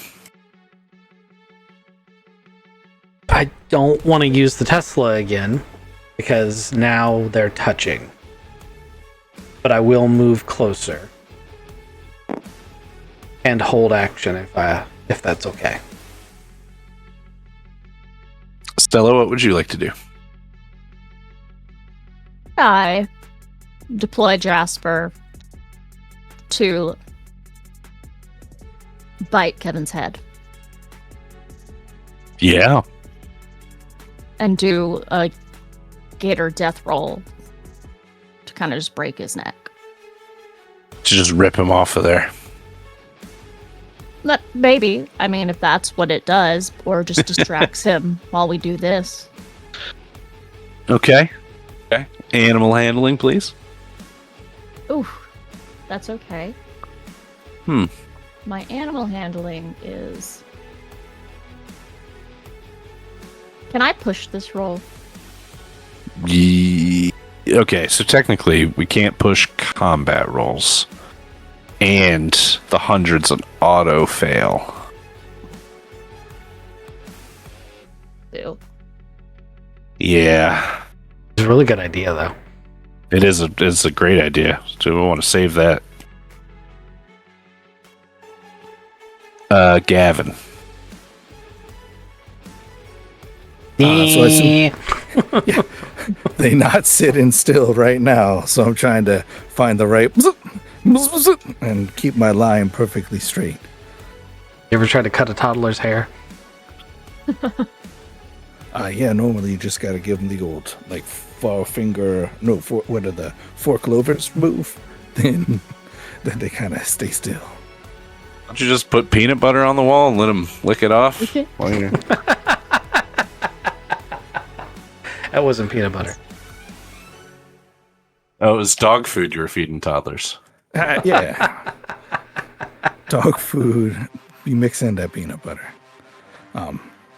That is a hard success. Combat knife. Medic. All right, so between the 19 damage that was already done to him with the Tesla and this cutter tool that's cutting him in half, you have successfully finished this combat because you're gonna cut the Kevin Thorn monster perfectly, and some miracle of science, or maybe it's just that gadget, they do stay alive. There is pain, of course, on all accounts, but this combat is over, and you have successfully separated the two bodies. Yay. I gotta make sure that the Thorn guy, that he's all right. I'm gonna try to close up his wound the best I can. My magic pizza cutter, I assume it's putting a little bit together. Maybe he's got some monster DNA still. That's I wanna stop the bleeding. Maybe it cauterizes as it cuts. Yes, real fast. Give me a medicine roll, though. Medicine over first aid. Oh, first aid, I'm sorry. That didn't help at all. I'm either 18s or 90s. It's a wild night. Yeah, it seems like you're not going to be able to stem the pain, but there's no loss of blood. I'm so sorry I'm doing this to you, Doctor, but I think you don't want to be attached to that Kevin thing anymore. And I'm being real gentle with him, and then with the other half of my breath, just punching open wounds on the Kevin. Just beating the shit out of Kevin. It's just he's missing half of his body, so he can't fight back too hard. Right. Are they now they're each one half of a body? We didn't just cut Kevin's neck and that arm off. They are half of a body. Yeah, yes. I've got This is what they a looked like mental before. image in my head. I would once Gavin's done doing his work, I'd like to take the Kevin part, put it on what's left of this vending machine, remove the mermaid gems, and then pull out a brown paper bag full of thermite and like spray it over top of the body in the machine and light it. Oh yeah, okay. And I don't care if the Kevin part's still alive. Yeah, he screams, short bursts of screams as you guys Okay, time to go. walk out of here all smooth like. I really wanted it to just be like hit his head so one of us could like drop kick it. I mean, I'll let you punch up on it a little bit while I'm prepping everything. I gotta make sure this machine's destroyed, so that's, primary objective. I'm gonna let Jasper, my enforcer, punch on him. There you go. Well, this concludes the combat. You guys have rescued Cicero Thorn, and you've burned the Kevin body, the soda machine. You've collected the mermaid gems, and you have destroyed the cult of the Unbound. I would appreciate it if each of you would give me like a short little snippet of like how you guys. Well, together, I guess you guys could leave the catacombs, say goodbye to Pierre and Hal, and head back to Florida to face off against your next season. When I meet up with guys Hal, I want to give him all of the things we found from the jewelry heist. And be like, these should probably find their way back, but the mermaid gems are going to go to the vault. Yes, I'll be sure to do that. Make He sure opens that- his coat and he put each gem in one specific hand. Oh no, the little gems that are going back, he can use them for eyes. Put them right there in his Yeah. eye sockets. I always wanted eyes. Before is we nice. split off from Hal, what if I propose we have a celebratory night out at the Moulin Rouge? Yeah, Ooh. you can do that. I mean, I'm trying to keep this doctor alive. He's fine. He's fine. His brothers He'll are going love to it. patch him all back together. You put him in an ice bath on the albatross. No, Give him we'll bring him with him. We'll just pile him in a coat, so we'll weekend at Bernie's him. He's like 100 and something years old. Give him an Advil. Make sure he doesn't drink. He'll love it. Yeah, some Midol. He'll be okay. Greatest night of his life. Al gets in trouble for getting too handsy with a waitress. In France? No, that didn't happen. They still don't like that in France. I was listening to that earlier this morning. So do we fade out with the can going, and you guys all sitting in front of the stage with your drinks? Yes. Yeah, I think a victory dance. Victory dance. Oh man, that leg's up real tall. Wait. What do you guys think next season will be all about? I don't know, but I have to go remind Kevin to go watch all these. Yeah, he's not going to. You got those eel things to worry about? Nah, they'll be fine. There's no way that could come back to haunt us. I've forgotten about those, but yeah. What about this guy? We just walked past him. Okay. This guy. Little troll. I don't see anything there. All right, well, It's that's a all concern for Valley next Hill. season. There's nothing there.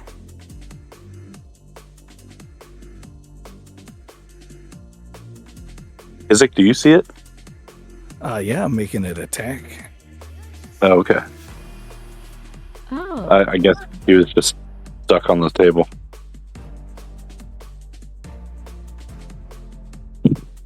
What would you guys think of this season? What was your favorite part of the season?